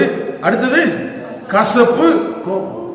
நல்ல கவனிங்க, இதெல்லாமே நம்மை நாமே அழித்துக் கொள்வதற்கு சமம். நீங்க கோவப்பட்டுட்டு அதை அப்படியே ரெக்டிஃபை பண்றதுக்கான முயற்சிகளை செஞ்சிட்டீங்கன்னா தப்பிச்சிட்டீங்க. இல்லைன்னா மற்றவர்களுக்காக நீங்கள் தற்கொலை செய்து கொள்கிறீர்கள் என்று அர்த்தம். என்ன செய்றீங்கன்னு அர்த்தம்? ஆமா, அவன் மேல கோபம், அவன் மேல மூர்க்கம், அவன் மேல கசப்பு, அவன் மேல வைராக்கியம், இது உங்களை நீங்களே அழித்துக் கொள்வது. அதனாலதான் அதை ரெக்டிஃபை பண்றதுக்கு என்ன சொல்லி இருக்காருன்னா மன்னிச்சிருங்க. எப்படி? கிறிஸ்துவுக்குள் தேவன் உங்களுக்கு மன்னித்தது போல. எப்படி மன்னிச்சார் தேவன்? அவர் மன்னிக்கும் என்ன சொன்னார்? எபிரேயர் 8:10 கிருபையாக மன்னித்து இனி அதை நான் நினையாமல் இருப்பேன் என்றார். எப்படி மன்னிச்சாரா? கிருபையா மன்னிச்சிட்டு இனி அதை என்ன செய்ய மாட்டேன். நான் நம்ம என்ன பண்ண தெரியுமா? மன்னிச்சுட்டேன், இருந்தாலும் நினைக்காம இருக்க முடியலையே. இருக்கிறீங்களா? நான் மன்னிச்சுட்டேன் பிரதர், ஆனாலும் என்ன செய்யுது? ஞாபகம் வருது. அப்ப என்ன பண்ணணும்னா திரும்ப ஆண்டோட கேட்கணும், ஆண்டவரே மன்னிக்கிற மாதிரி தான் இருக்குது, ஆனா உண்மையாவே மன்னிச்சுட்டேன்னு தெரியல. இந்த கசப்பு மூர்க்கம்லாம் எனக்குள்ள என்ன செஞ்சிட வேண்டாம், வந்துட வேண்டாம். அதை தேவனுடைய சமூகத்துல டீல் பண்ணுங்க. அது தேவ சமூகத்தில் என்ன செய்யுங்க? டீல் பண்ணுங்க. இது குடும்பத்துக்கு உதவும், இது சபைக்கு உதவும், அது ஊழியர்களுக்கு மத்தியில உதவும். எந்த இடத்துக்குள்ள இருந்தாலும் இதுதான் சொல்யூஷன். இப்ப முதல்ல என்னை நிதானித்து பார்க்க வேண்டும், மற்றவருடைய குறைகளை நான் சொல்ல வேண்டும். அடுத்து மூணாவதா தேவனுடைய சன்னிதானத்தில் நாம் மன்னித்து அதை என்ன செஞ்சிடணும்? அதையே தூக்கி தலையில வச்சுட்டு இருந்தோம்னு சொன்னா அது நம்முடைய சுபாவத்தை கெடுத்துவிடும், நம்முடைய ஆயுசை கெடுத்துவிடும். கிறிஸ்து நமக்கு மன்னித்தது போல நாம் மற்றவர்களை மன்னிப்பதற்கு கர்த்தர் நமக்கு உதவி செய்வாராக. சரியா? அடுத்தது இல்லை நம்ம கவனிக்க வேண்டிய காரியம் என்னன்னா, இதுக்கு பின்னால் இருக்கக்கூடிய சத்துருடைய வஞ்சகம். இப்ப நம்ம வாஸ்து பகுதியிலே பாத்தீங்கன்னா கசப்பு என்ன இருந்துச்சு? சகல விதமான கசப்பு. மன்னிக்கல அப்படின்னு சொன்னா எனக்குள்ள என்ன இருக்குது? கசப்பு. எபிரேயர் 12 நம்ம வாசிக்கும் போது 12 15 யாதொரு கசப்பான வேர் முளைத்தெழும்பி உங்களுக்கு கலக்கம் உண்டாக்குகிறதுனாலே அநேகர் தீட்டுப்படாதபடிக்கும் எச்சரிக்கையாயிருங்கள். அப்போ பிசாசு ஒரு ஐக்கியத்தை உடைப்பதற்கு பயன்படுத்துகிற ஆயுதங்கள் என்ன? முதல்ல நான் நாவை குறிச்சு சொன்னேன். இப்போ என்னன்னா, இந்த பிசாசு பயன்படுத்துகிற ஆயுதம் என்னன்னா, மன்னிக்க முடியாத தன்மையினால் எனக்குள்ள இருக்கிற கசப்பு, அது என்னோடு நின்றுவிட போகிறதில்லை, அது மற்றவர்களுக்கும் கடத்தப்பட போகிறது. அது நடக்காம இருக்கணும்னா, இந்த கசப்பான வேர் அப்படிங்கிறது பாத்தீங்கன்னா அது தனி ஒரு டாபிக். நான் ஏற்கனவே ஒரு முறை சபையில பேசியிருக்கிறேன். அந்த கசப்பான வேர் அது வேரோடு பிடுங்கி அழியப்படும். அது சும்மா மேலோட்டமெல்லாம் வெட்டி விடக்கூடாது.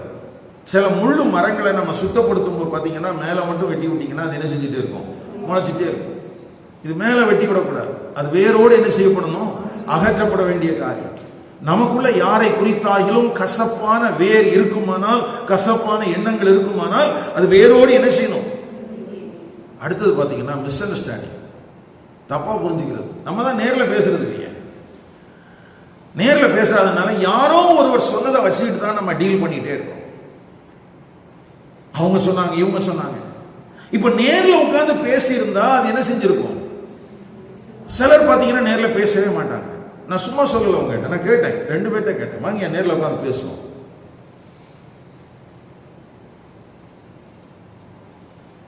ஏன்னா நேர்ல பேசினா என்ன செய்ய முடியாது? இந்த மிஸ் அண்டர்ஸ்டாண்டிங்லாம் கிளியர் ஆயிரும். உண்மையாகவே உறவை விரும்பினால், உண்மையாகவே சமாதானத்தை விரும்பினால், உண்மையாகவே உறவை விரும்பினால் நாம் என்ன செய்யணும்னா, ஒண்ணு நமக்குள்ள இருக்கிற கசப்புகளை வேரோடு பிடுங்கி எரிஞ்சு போட்டணும். அடுத்தது நமக்குள்ள இருக்கிற மிஸ் அண்டர்ஸ்டாண்டிங்ஸ் எல்லாம் ரெக்டிஃபை பண்ணணும், அதெல்லாம் சரிப்படுத்தணும். கடைசியா நமக்குள்ள பெருமை இருந்துச்சுன்னா அதை சரி பண்ணணும். இதை சரி பண்ணணும். என்னைய முன்னிறுத்தல, என்னைய முன்னிறுத்தல. நல்ல கவனிங்க. நாம் திருச்சபையின் ஐக்கியத்துக்குள்ளே இருக்கும்போது நமக்கு எது முக்கியம்? எது முக்கியம்? ஆவியின் ஒரு மனப்பாடா? நாம் முதன்மைப்படுத்தப்பட வேண்டியதா? அழைப்புக்கு பாத்திரவான்களாக நடந்து கொள்வதற்கு நாம் ஜாக்கிரதை உள்ளவர்களாக இருக்க வேண்டுமா? அல்லது நாம் மாம்சத்தின்படி நடப்பதற்கு கவனம் உள்ளவர்களாக இருக்க வேண்டுமா? ரொம்ப முக்கியம். நீண்ட காலமாக நான் ஊழியத்தில், ஸ்தாபனத்தில் இருந்திருக்கிறேன். அப்போ என்னை காட்டிலும் வயதில் இளையவர்கள் அல்லது என்னை காட்டிலும் வயதில் குறைஞ்சவங்க அப்படிலாம் இருக்கிற ஆட்கள் மேலே போவாங்க. அப்போ என்ன ஒரு மாதிரியா பார்ப்பாங்க, நீ இதுக்கு தான் லாய்க்கு அப்படிங்கிற மாதிரி. எனக்குள்ள ஒரு தீராத பற்று எப்பவும் இருக்குது. என்னை தேவன் உயர்த்தாமல் மனிதர்களால் உயர்த்த முடியாது. தேவன் என்னை உயர்த்தினால் மனிதனால் ஒரு நாளும் தடை செய்ய முடியாது. எனக்கு காக்கா பிடிச்சு ரெக்கமெண்டேஷன் பண்ணி இப்படி வருகிற காரியத்தில் எனக்கு உடன்பாடே கிடையாது. சில நேரத்தில் சிலர் சொல்லுவாங்க, பிரதர் நீங்க நல்லா பிரசங்கம் பண்ணலாம், எங்க இருக்கு போறீங்களா? எங்க இருக்கு? பிரசங்க வாய்ப்பை நீங்கள் வாங்கி தரலாம், ஆனால் பிரசங்கத்துக்கான வசனத்தை வாங்கி தர முடியாது. நான் சொல்றது உங்களுக்கு புரியுதா? பிரசங்கத்துக்கு என்ன 4 பேர் ரெக்கமெண்ட் பண்ணிடலாம், பிரதர் நீங்க அங்க சர்ச்சுக்கு போங்க, எந்த சர்ச்சுக்கு போங்க. ஆனா வசனத்துக்கு யார்கிட்ட தான் போகணும்? அவர் என்ன சொல்லுவாரு? நான் போக சொன்ன, நான் போக சொன்ன, யார் உனக்கு வாய்ப்பு தந்தாங்களோ அவங்க கிட்டே போய் கேளு. அப்ப நான் என்ன பண்ண வேண்டியிருக்கு? பழைய பிரியாணியை சூடு பண்ணி திரும்ப போட வேண்டியிருக்கு. நல்ல கவனிங்க, இதெல்லாம் ரொம்ப முக்கியமான விஷயங்கள். இன்றைக்கு ஊழியங்கள் தடுமாறுவதற்கும் தடமாறி போவதற்கும் காரணம் என்னன்னா, இதெல்லாம் தான் முக்கிய காரணம். என்னை தேவன் அனுப்புகிறார் என்றால் எனக்கான செய்தியை அவர் தர வேண்டும். நான் கிறிஸ்துவின் ஸ்தானாதிபதியாகத்தான் போகிறேன். விசுவாசிக்கிறீங்களா? நீங்க ஒரு சுவிசேஷத்தை அறிவிக்க போறீங்க, ஒரு வீட்டு கூட்டத்துக்கு போறீங்க, யாருடைய ரெப்ரசன்டேட்டிவ் நீங்க? அப்ப யார் அனுப்பணும் உங்களை? அவர் அனுப்புனா அவர் ஒரு மெசேஜ கொடுப்பாரு, அங்க போய் சொல்லலாம். அவர் அனுப்பலன்னா நான் என்ன போய் சொல்றது? அவர் சொல்லாததெல்லாம் thus says the Lord நான் சொல்லிடுவேன். அதுக்கு பேர் தான் கள்ள தீர்க்கதரிசி. அவர் சொல்லாத ஒன்றை நான் சொன்ன யாரு? அப்போ இந்த மாதிரியான மாம்சத்தின் தூண்டுதலுக்கு நாம் இடம் கொடாதபடிக்கு நாம் கவனமாக இருக்க வேண்டியது அவசியம். ஐயா, நான் தேவனால் தெரிந்து கொள்ளப்பட்டவன். எப்ப தெரிந்து கொண்டார்? நான் ரட்சிக்கப்பட்டு சபையில வந்து பாட்டு பாட ஆரம்பிச்ச பிறகு, பிரசங்கம் பண்ண ஆரம்பிச்ச ஜெபம் பண்ண அவர் தெரிந்து கொண்டார் உலக தோற்றத்திற்கு முன்பதாக. அப்போ உலக தோற்றத்திற்கு முன்பதாக நான் பரிசுத்தம் உள்ளவனாக, நான் குற்றமற்றவனாக இருப்பதற்கு கிறிஸ்துவுக்குள் அவர் என்னை தெரிந்து கொண்டிருக்கிறார் என்றால் அவருக்கு தெரியாதா என்ன எப்படி யூஸ் பண்ணணும்? அவருக்கு தெரியாதா என்ன எங்க பயன்படுத்தணும் எங்க பயன்படுத்தக்கூடாதுன்னு? ஏன்னா நான் வந்து பாத்தீங்கன்னா அந்த ஸ்தாபனத்தில் கிட்டத்தட்ட 10 வருஷம் இருந்துட்டேன். எனக்கு பின்னால படிச்சவங்க எல்லாம் பாஸ்டர் ஆகி எல்லாம் ரெவரண்ட் பிஷப் எல்லாம் போட ஆரம்பிச்சுட்டாங்க. நான் பிரதர் தான் போட்டுட்டு இருக்கேன். இப்போ 24 வருஷம் ஆச்சு, இன்னும் நான் ரெவரண்ட் போடல, நான் பிரதர் தான் போட்டுட்டு இருக்கிறேன். அப்போ எனக்கு வரும், என்கிட்ட படிச்ச ஸ்டூடெண்ட்ஸ் எல்லாம் ரெவரண்ட் போட்டு பிஷப் எல்லாம் போட்டு அப்படிலாம் வருதா, நான் கேட்பேன் இது யார் ரெவரண்ட் அப்படின்னு.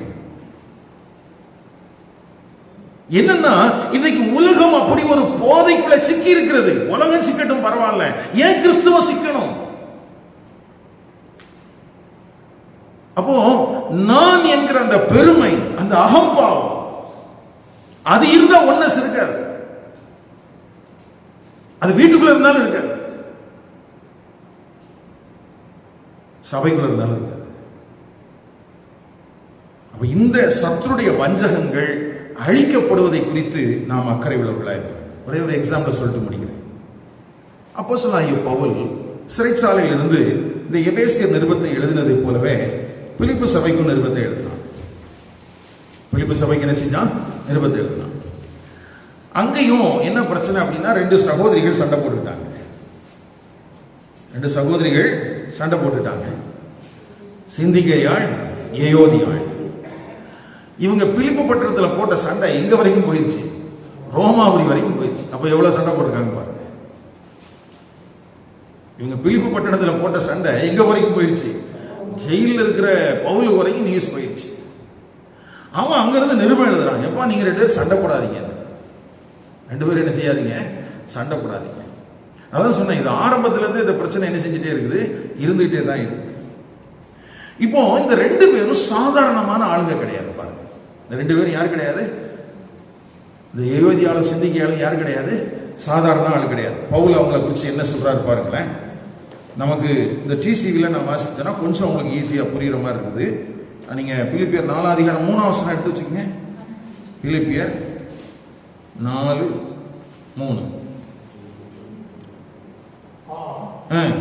உண்மையுள்ள உடன் கூட்டாளியே, உன்னிடம் கேட்கிறேன், இந்த பெண்களுக்கு உதவி செய். இந்த பெண்களுக்கு உதவி செய். இவர்கள் கிளமந்தோடும், நல்ல கவனிங்க, இவர்கள் கிளமந்தோடும் மற்ற எனது உடன் ஊழியரோடும் சேர்ந்து என்னுடன் நற்செய்திக்காக போராடினார்கள். இவர்கள் எல்லாருடைய பெயர்களும் ஜீவ புஸ்தகத்தில் எழுதப்பட்டுள்ளன. ஆமா. இப்போ சிந்திக்கையாள், ஏயோதியாள், இந்த 2 பேரும் யாரு அப்படின்னு பவுல்கிட்ட கேட்டா அவர் என்ன சொல்றாருன்னா, எப்பா இவங்க இந்த 2 பேரு கிளம்பென்று நான் எல்லாம் சேர்ந்து சுவிசேஷத்திற்காக பிலிப்பு பட்டணத்தில் என்ன செஞ்சிருக்கிறோம், போராடி இருக்கிறோம். அப்போ இவங்க சும்மா சாதாரணமா சர்ச்சுக்குள்ள வந்துட்டு போற ஆட்கள் கிடையாது இல்லையா? இவங்க என்ன யாரு கிடையாது, சாதாரணமாக வந்து விட்டு போகிற ஆட்கள் கிடையாது. இவங்க சொல்றாரு, இவருடைய பெயர்கள் இங்க எழுதப்பட்டிருக்குது ஜீவ புஸ்தகத்தில். இவங்க பேர் ஜீவ புஸ்தகத்திலே எழுதப்பட்டிருக்குது. இவங்க பேர் இப்போ பைபிளே எழுதப்பட்டிருக்கு. எந்த காரணத்துக்காக? சண்டை போட்டதுக்காக. நம்ம பேர் எங்கெல்லாம் எழுதியிருக்கு? நம்ம பேர்ல எங்களே எழுதியிருக்கு. இவங்க பரவாயில்ல, ஒன்னு ஜீவ புஸ்தகத்தில் எழுதியிருக்குது, அடுத்து நமக்கு வேதாகமத்தில் எழுதியிருக்குது. இப்போல்லாம் லேட்டஸ்டா ட்ரெண்ட் எங்க வந்துருது, போலீஸ் ஸ்டேஷன்ல எழுதிடுறாங்க. போலீஸ் ஸ்டேஷன்ல என்ன செய்யுது, எக்ஸ்ட்ரா எழுத போட்டுருக்கு. கவனிங்க, இப்போ 2 பெண்கள், 2 பேரும் சுவிசேஷத்திற்காக போராடுகிறவர்கள். யார் கூட? பவுல் கூட. பிலிப்பு பட்டணத்தில், அது சாதாரணமான பட்டணம் கிடையாது. ஒரு விக்கிரகாராதனை நிறைந்த, குறி சொல்லுகிற ஆவி நிறைந்த, கலகம் பண்ணுவதற்கு எந்த விதத்திலும் பயம் இல்லாத ஒரு ஜனக்கூட்டத்துக்கு மத்தியில சுவிசேஷத்திற்காக உடன் நின்ற அருமையான சகோதரிகள். ஆனா அவங்களுக்குள்ள 2 பேருக்குள்ளேயும் ஒத்து போக முடியல. அப்ப நம்ம ஏற்கனவே சொன்ன மாதிரி சமாதானத்தை காத்துக்கொள்ளுகிற விஷயத்துல யாருக்கு பிரச்சனை இருந்துச்சு அப்படின்னு பாத்தீங்கன்னா, ஆண்டவருக்காக பயன்படுத்தப்பட்ட 2 நல்ல கிருபா பாத்திரங்களுக்கு பிரச்சனை இருந்துச்சு. அப்ப நமக்கு வர்ற பிரச்சனை நீங்க எனக்கு மட்டும்தான் வருது அப்படின்னு நினைச்சுக்காதீங்க. நமக்கு சகோதரிகள், நல்ல சகோதரிகள் இருக்காங்க 2 பேர். நமக்கு முன்னால சண்டை போட்ட யாரு? இப்ப என்ன பண்ணலாம்? அவங்களே அப்படிதான் பதில் இருக்காங்க, நம்ம என்ன பண்றது அப்படின்னு சொல்றீங்களா? கவனிங்க. இப்ப அவங்க கிட்ட பவுல் என்ன சொல்றாரு பாருங்களேன். நீங்க 2 பேரும் என்ன செய்யுங்க? ஒரே சிந்தையாயிருங்க. 2ஆம் வசனத்தில் அப்படித்தானே இருக்குது. கர்த்தருக்குள் ஒரே சிந்தையா இருக்க. ஒரே சிந்தை. அங்கதான் சண்டை போடுறாங்களே, பிறகு எங்கேயா ஒரே சிந்தை? சொல்லுங்க. இதுதான் நம்ம கவனிக்கணும். என்ன கவனிக்கணும்னா, சிந்திக்கையாளுக்கு சாதகமாகவும் பவுல் சொல்லவில்லை, ஏயோதியாளுக்கு சாதகமாகவும் என்ன செய்யல பவுல் சொல்லல. பவுல் என்ன சொன்னாரு? அப்பா, நீங்க யார் ஜெயிக்கிறதுங்கிறது பிரச்சனை இல்லை. நம்ம 2 பேரும், நீங்க 2 பேரும் சேர்ந்து தலையாகிய கிறிஸ்து ஜெயிப்பதற்கு கவனமாக இருங்க. எதுல கவனமா இருங்க? மேஜரா வரக்கூடிய பிரச்சனைகளை தீர்வு இப்படித்தான் காணப்படணும். இப்ப நானா நீங்களா என்பதல்ல பிரச்சனை. இப்ப பிரச்சனைக்கு தீர்வு என்ன? எனக்கு சில நியாயங்கள் கிடைக்காம இருந்தா பரவாயில்ல, இல்ல ஆப்போனன்ட்ல இருக்கிற ஆளுக்கு கிடைக்கலன்னா பரவாயில்ல. நம் நிமித்தமாக கிறிஸ்துவின் நாமம் தூஷிக்கப்படுவதற்கு இடம் கொடுத்துடக்கூடாது. கிறிஸ்து மகிமைப்பட வேண்டும் என்கிற சிந்தை தான் நமக்கு தேவை. இந்த சிந்தை வந்துச்சுனாலே ஆட்டோமேட்டிக்கா நமக்குள்ள கசப்புகள் மாற ஆரம்பிக்கும், மன்னிக்கும் தன்மை வர ஆரம்பிக்கும், பெருமை போக ஆரம்பிக்கும், சத்துடைய வஞ்சகத்துக்கு நம்ம இடம் கொடுக்க மாட்டோம். அப்போ ஒரே சிந்தையா இருங்கள் என்கிற சொல்ல வார்த்தை ரொம்ப சின்ன அட்வைஸ் மாதிரி இருந்தாலும் இதுதான் வேல்யூபிளான அட்வைஸ். இதுதான் என்னது? ரொம்ப வேல்யூபிளான அட்வைஸ். அப்போ கவனிங்க, 2 பேருக்கும் சாதகமா சொல்லல. இப்போ மட்டும் ஒருவேளை யாராவது சர்ச்சுக்குள்ள ஒரு 2 சகோதரிகள் சண்டை போட்டுட்டு என்கிட்ட வர்றாங்கன்னு வச்சுக்கோங்க. இப்போ வரமாட்டாங்க என்கிட்ட, அப்படியே வர்றாங்கன்னு வச்சுக்கோங்க. இப்போ நான் சொல்றேன், நீங்க 2 பேரும் ஒரே சிந்தையாயிருங்க அப்படின்னா, இவர் எங்க நியாயம் சொல்றாரு? இவர்கிட்ட போனது எதுக்கு? விசாரிச்சு பார்த்து எது உண்மைன்னு கண்டுபிடிச்சு தீர்ப்பு சொல்வாருன்னு போனா இவர் என்ன பண்றாரு? இதுக்காக நான் போனேன். இப்போ ஆண்டவர் என்ன சொல்றாருன்னா, இங்க பஞ்சாயத்து பண்ணி தீர்ப்பு சொல்றதுக்கெல்லாம் பவுலை நியமிக்கல. பஞ்சாயத்து பண்றதுக்கெல்லாம் இங்க என்ன செய்யல, சொல்லல. இங்க என்னதான் செய்யணுமா? அப்படின்னா 2 பேருடைய சுயமும் உடைக்கப்படணும். உங்களுடைய பெயர்கள் ஜீவ புஸ்தகத்தில் எழுதப்பட்டிருக்கிறது. நீங்கள் சுவிசேஷ விஷயத்தில் போராடுகிறவர்கள். ஆகவே கிறிஸ்து என்கிற அந்த தலை, அவருடைய நாமத்துக்கு மகிமை உண்டாக்கக்கூடிய விதத்தில் நீங்க வாழணுமே தவிர, சமாதானத்தின் ஒருமானப்பாட்டை காத்துக்கொள்வதற்கு 2 பேருக்குமே பொறுப்பு இருக்குது. யாருக்கு இருக்குது? 2 பேருக்குமே பொறுப்பு இருக்குது. அப்போ சத்துடைய வஞ்சகத்துக்கு இடம் கொடாமல், பெருமைக்கு இடம் கொடாமல், வீணான கசப்பான வார்த்தைகளை பேசுவதற்கு இடம் கொடாமல் 2 பேருமே சரி பண்ணு. அப்ப வேதம் ஒரு பிரச்சனையை எப்படி அணுகுது பாருங்களேன். வேதம் ஒரு பிரச்சனையை எப்படி அணுகுது. ஆனா இன்னைக்கு நம்ம என்ன நினைக்கிறோம்? நம்ம நிறைய நேரத்தில் ஃபெலோஷிப்பை விட்டு வெளியே போறதுக்கு காரணம், எனக்கு யாரும் நியாயம் செய்யல பிரதர். அப்படி பார்த்தா பிலிப்பு பட்டணத்தின் திருச்சபையிலிருந்து இந்த 2 சகோதரிகளில் யாரோ ஒருவர் வெளியே போயிருக்க வேண்டும். நல்ல வேளை பாருங்க, இந்த நிருபத்தை எழுதின பிறகு கூட 2 பேரும் அங்கதான் இருந்திருக்கிறாங்க. ஏன்னா அவங்க பேர் ஜீவ புஸ்தகத்தில் எழுதப்பட்டிருந்துச்சு. அப்போ ரட்சிக்கப்பட்ட ஒரு தேவனுடைய பிள்ளைக்கு ஒரு உயர்ந்த பொறுப்பு இருக்கிறது. சமாதானத்தை காத்துக்கொள்வதற்கு, ஒருமைப்பாட்டை காத்துக்கொள்வதற்கு நாம் தான் ஜாக்கிரதை உள்ளவர்களாக இருக்க வேண்டும்.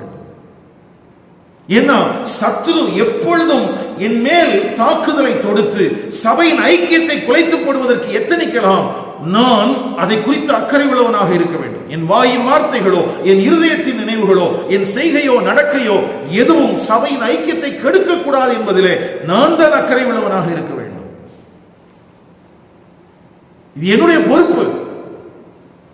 இதை மட்டும் நம்ம எல்லாரும் உணர்ந்துட்டோம்னு வச்சுக்கோங்களேன், இந்த வார்த்தையை கேட்கிற எல்லாரும் உணர்ந்துட்டாங்கன்னு வச்சுக்கோங்களேன், எல்லாருடைய சுயங்களும் உடைக்கப்படும், எல்லாருக்குள்ள இருக்கிற கசப்புகள் வெளியேறும், எல்லாருக்குள்ள இருக்கிற பெருமைகள் போகும், எல்லாருக்குடைய சத்துடைய வஞ்சகங்கள் அழிக்கப்படும், எல்லாரும் தலையாம் கிறிஸ்துவை மகிமைப்படுத்துவர்களாக மாறிவிடுவோம். மற்றவர்களை மன்னிக்கிற இயல்பு நமக்குள்ள வந்துவிடும். இரண்டாவது, அங்க இன்னொரு அழகான ஒரு காரியம் இருக்குது, அதை நான் கவனிக்கவே இல்லை, இன்னைக்கு தான் கவனிச்சேன் பாரு. தமிழ்ல நமக்கு அது எப்படி புரியுற மாதிரி இல்லாத மாதிரி இருந்துச்சான்னு தெரியல. 3வது வசனத்துல பாருங்க, அன்றியும் முதல்ல சொல்லிட்டாரு, சிந்திக்கோளுக்கும் புத்தி சொல்றேன், அன்றியும் என் உத்தம கூட்டாளியே. இந்த உத்தம கூட்டாளிங்கிறது யாரு?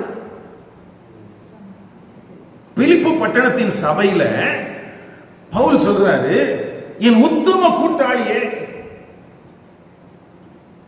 அப்படி சொல்லிட்டு அவர்களுக்கு உதவியா இருக்கும்படி, யாருக்கு? இந்த எயோதியாளுக்கும் சிந்திக்கையாளுக்கும் உதவியா இருக்கும்படி உன்னையும் வேண்டிக் கொள்கிறேன். அப்படின்னா என்ன அர்த்தம்னா, 3வது ஒரு நபர், எயோதியாள் சிந்திக்கையாள் அப்படிங்கிற அந்த 2 பேருக்கு சண்டைக்கு உத்தம கூட்டாளி என்கிற 3வது நபருக்கு ரெக்கமெண்ட் பண்றாரு, எப்பா நீ கொஞ்சம் அவங்களுக்கு உதவி செய். இந்த உத்தம கூட்டாளி யாரா இருக்கலாம் அப்படின்னு சொல்றாங்கன்னா, the true companion யாரா இருக்கலாம்னா, ஒன்னு எப்பாப்பிராவா இருக்கலாம்னு சொல்றாங்க. ஏன்னா இந்த நிருபத்தில் அவனை குறித்து எழுதப்பட்டிருக்கு. எப்படி எழுதப்பட்டிருக்குது? 2ஆம் அதிகாரம் 25ஆம் வசனத்துல, என் சகோதரனும் உடன் வேலையாளும் உடன் சேவகனும் உங்கள் ஸ்தானாதிபதியும் என் குறைச்சலுக்கு உதவி செய்தவனுமான எப்பாப்ரா தீத்துவை உங்களிடத்தில் அனுப்ப வேண்டும் என்று எண்ணினேன். அப்போ இப்படி ஒரு கம்பெனியன் ரெக்கமெண்ட் பண்றாரு, உத்தம கூட்டாளி. சிலர் சொல்றாங்க இல்ல லூக்காவை சொல்றாரு அப்படின்னு சொல்றாங்க. இன்னும் ஒரு 3வது தரப்பு சொல்றாங்க, இல்ல சபையில இருக்கிற எல்லாரையுமே அவர் அப்படித்தான் பார்த்தாருங்கிறாங்க. ஐயா, சபையில் இருக்கிற 3வது ஒரு உத்தம கூட்டாளி யார்? இன்னைக்கு சபையில் இருக்கிற ஜனங்களுக்கெல்லாம் அப்போஸ்தலனா மாறணும்னு ஆசை, தீர்க்கதரிசியா மாறணும்னு ஆசை, பிஷப்பா மாறணும்னு ஆசை, எல்லாருக்கும் ஆசை இருக்குது. ஆனா உங்களுக்கு சொல்லட்டுமா, நீங்கள் உத்தம கூட்டாளியாக இருங்க. இந்த கூட்டாளிக்கு என்ன வேலை? 2 பேர் சண்டை போட்டாங்கன்னா சமாதானம் பண்ணி வைக்கிற வேலை. இவங்கதான் பீஸ் மேக்கர். இவங்களுக்கு உதவி செய். அந்த உத்தம கூட்டாளிட்ட ரெக்கமெண்ட் பண்றாரு, எப்பா இவங்களை விட்டுறாத 2 பேரையும். இந்த 2 பேரும் எனக்கு என் கூட சேர்ந்து சுவிசேஷத்திற்காக போராடினவர்கள், இவர்களுடைய பெயர்கள் ஜீவ புஸ்தகத்தில் இருக்குது. இவங்களுக்குள்ள பிரச்சனை வந்துட வேண்டாம், கசப்புகள் வந்துட வேண்டாம், பிரிவினைகள் வந்துவிட வேண்டாம். அதனால நீ கொஞ்சம் அதை பார்த்து டீல் பண்ணு. இன்னைக்கு நம்ம எங்கேயாவது இந்த மாதிரி இருந்திருக்கிறோமா? அந்த பிரதர்ட்ட போங்க, இந்த சிஸ்டர் போங்க, பிரச்சனையை சால்வ் பண்ணுவாங்க அப்படின்னு சொல்லக்கூடிய இடத்துல நீங்களும் நானும் இருக்கிறோமா? அல்லது கொளுத்தி போடுறவங்களா இருக்கும்? சொல்லுங்க.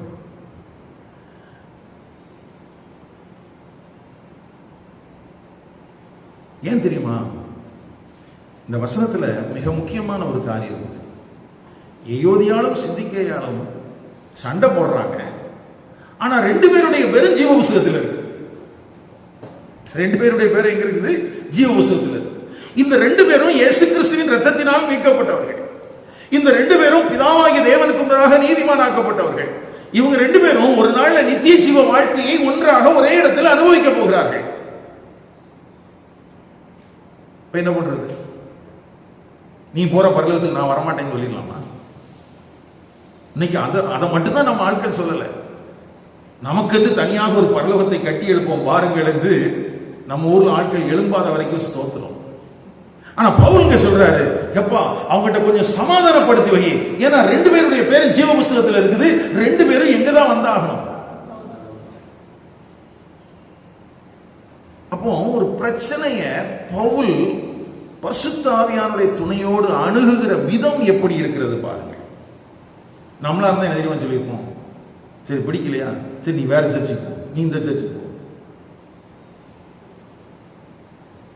சரி, சர்ச்சுக்கு மாத்தியாச்சு, பரலோகம் ஒண்ணு தானே, ஆண்டவரும் ஒண்ணு தானே. ஆனா அப்படி தெரியலையே நமக்கு. ஏன்னா திரும்ப வாங்க எபேசியர் 4ஆம் அதிகாரம். சமாதான கட்டை காத்துக் கொள்வதற்கு ஜாக்கிரதையா இருங்கள். நீங்கள் ஒரே நம்பிக்கைக்கு என்ன நம்பிக்கை? என்ன அந்த ஒரே நம்பிக்கை? என்ன? நித்திய ஜீவனை பெறுவோம் என்பது தானே. நித்திய ஜீவனை பெறுவோம் என்கிற நம்பிக்கைக்காக தானே நாம் அழைக்கப்பட்டிருக்கிறோம். அப்போ ஒரே நம்பிக்கைக்காக அழைக்கப்பட்டிருக்கிற நாம் இந்த இடத்துல லோக்கல் ஃபெலோஷிப்ல இருக்கிறோம். லோக்கல் ஃபெலோஷிப்ல கருத்து வேரோடு வந்து பிரிஞ்சிட்டோம்னு சொன்னா ஒரே நம்பிக்கை போயிருமாப்போ? ஒரே நம்பிக்கைக்கு அழைக்கப்பட்டது போல ஒரே சரீரமும் ஒரே ஆவியும் உண்டு, ஒரே கர்த்தர் உண்டு, ஒரே விசுவாசம் உண்டு, ஒரே ஞானஸ்நானம் உண்டு, எல்லாருக்கும் ஒரே தேவனும் பிதாவும் உண்டு, அவர் எல்லார் மேலும் எல்லாரோடும் எல்லாருக்குள்ளும் இருக்கிறவர். அப்போ எல்லாரோடும் எல்லா காலத்திலும் இருக்கிறவர் என்றால் இடத்தை பார்த்து ஆள் மாறிடுமா? அப்போ இன்னைக்கு வந்து பிராக்டிக்கலா இந்த பிரிவினைகளுக்கான சொல்யூஷன் வேதத்துல சொல்லப்பட்டிருக்குது. இதை ஃபாலோ பண்ணாதான் ஒருமைப்பாடு காக்கப்பட முடியும்.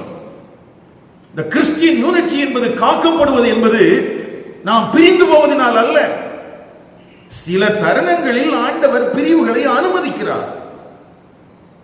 ஆனால் அந்த பிரிவினை நாம் நினைப்பது போல அல்ல. இப்ப பவுலும் பர்னபாவும் என்ன இருந்தாங்க, பிரிஞ்சு போனாங்க. பிரிஞ்சே போயிடல, என்ன செஞ்சாங்க? அவங்களுக்கு புரிதல் வந்துச்சு. எப்ப புரிதல் வந்துச்சு? முதல்ல பவுல் சொன்னாரு நிருபங்கள்லாம் எழுதும் போது, நான் அப்போஸ்தலன். ஆனா கடைசியா காலத்துல, சாக போற காலத்துல எப்படி தெரியுமா முடிச்சார்? பிரதான பாவினார். அவருக்குள்ள இருந்த சுயம் உடைய உடைய உடைய ஏற்றுக்கொள்ள முடியாமல் இருந்த மனிதர்களை எல்லாம் அவரால் என்ன செய்ய முடிஞ்சது? ஏற்றுக்கொள்ள முடிந்தது. அந்த கால அடிப்படையில் நீங்க பவுலுடைய நிருபங்களை படிச்சு பார்த்தீங்கன்னா, முதல்ல நான் அப்போஸ்தலர்கள் எல்லாரிலும் அப்படின்னு, ஆனா கடைசி மனுஷன் வந்து முடிக்கும் போது அப்போஸ்தலன்லாம் யூஸ் பண்ணல, பாவிகளில் பிரதான பாவினார். கவனிங்கள் எனக்கு அருமையான கர்த்தருடைய பரிசுத்தவான்களே, ஒருவேளை இந்த நாளில் நான் இந்த வார்த்தையை பிரசங்கிக்க வேண்டும் என்கிற எண்ணம் இல்லை. ஆனால் அந்த தலைப்பில் பேசணும்னு என்ன இருந்துச்சு? ஆக்சுவலாக பாஸ்டருக்கு நான் பேசின வார்த்தை எங்கே இருந்துன்னா, யோவான் 17ஆம் அதிகாரம் 21, 22, 23 ஆகிய வசனங்களிலிருந்து இயேசு கிறிஸ்து பிரதான ஆசாரியராக ஒருமைப்பாட்டுக்காக ஜெபித்த ஜெபம் அங்கே எழுதப்பட்டிருக்கிறது. அந்த ஜெபத்தில் தான் 3வது பாயிண்ட் இருக்குது. அங்கே என்ன எழுதியிருக்குன்னா, யோவான் 17 இல்ல, ஒருமைப்பாட்டில் எப்படி இருக்கணுமா? நல்ல கவனிங்க. 3 ஸ்டேஜ் சொன்னேன். 1, ஒருமைப்பாடு கிறிஸ்துவின் இரத்தத்தினாலும் பரிசுத்த ஆவியினாலும் வருகிறது. 2, ஒருமைப்பாட்டை நாம் காத்துக்கொள்வதற்கு ஜாக்கிரதையா இருக்க வேண்டும். 3வது, ஒருமைப்பாட்டில் எப்படி இருக்கணுமா? தேறினவர். சபையின் ஐக்கியம். இப்படிப்பட்ட ஐக்கியம்லாம் எதுக்காகனா, நமக்குள்ள இதுல தேர்ச்சி வருவதற்காக. எதுக்காக தான்? ஆமா, தேர்ச்சி வருவதற்காக வந்த இடத்துல நம்ம சண்டை போடக்கூடாது. என்ன செய்யக்கூடாது? சண்டை போடக்கூடாது. அப்படி சண்டை போடுறோம்னா நம்ம சத்துடைய வஞ்சகத்துக்கு என்ன செய்யறோம்? இடம் கொடுக்கிறோம். சத்துடைய வஞ்சகத்துக்கு இடம் கொடுத்துட்டு கிறிஸ்து என்கிற தலைக்கு கீழே நான் எப்படி இருக்க முடியும்? அப்போ சொல்யூஷன் வந்து 3 பாயிண்ட் தான் எழுதியிருக்குது. 1, ஒரே சிந்தையாயிருங்கள். அந்த சிந்தனை என்ன? எனக்கு ஒப்பீனியன் வேற மாதிரி இருக்கலாம், வேற ஒருத்தருக்கு வேற மாதிரி இருக்கலாம். ஆனா 2 பேரும் சேர்ந்து கிறிஸ்து மகிமைப்பட வேண்டும் என்பதிலே கவனமாக இருங்கள். 2, உத்தம கூட்டாளியை இவர்களுக்கு நீ உதவி செய். 3வது, ஒரு நபர் போய் அந்த 2 பேருக்கும் காயம் கட்டுவதற்கு உதவி செய்யுங்கள். 3வது, அவங்களுக்கு ஞாபகப்படுத்து, உங்க 2 பேருடைய பேரும் ஜீவ புஸ்தகத்தில் எழுதியிருக்குது. அங்க ஒன்னாதான் இருக்கணும். அங்க வந்து சண்டைலாம் போட முடியாது. அதனால அந்த சிண்டு முடிகிற வேலையில அங்கேயே விட்டுச்சு. தேவன் பட்சமா என்ன செஞ்சிருங்க? திரும்பிருங்கன்னு சொல்லு அப்படின்னு சொன்னாங்க. அதே தான் நமக்கும் சொல்லப்படுது. ஒரே சிந்தையாயிருங்கள், உத்தம கூட்டாளியை இவர்களுக்கு உதவி செய்யுங்கள். நம்முடைய பெயர்கள் எல்லாம் ஜீவ புஸ்தகத்தில் எழுதப்பட்டிருக்கிறது.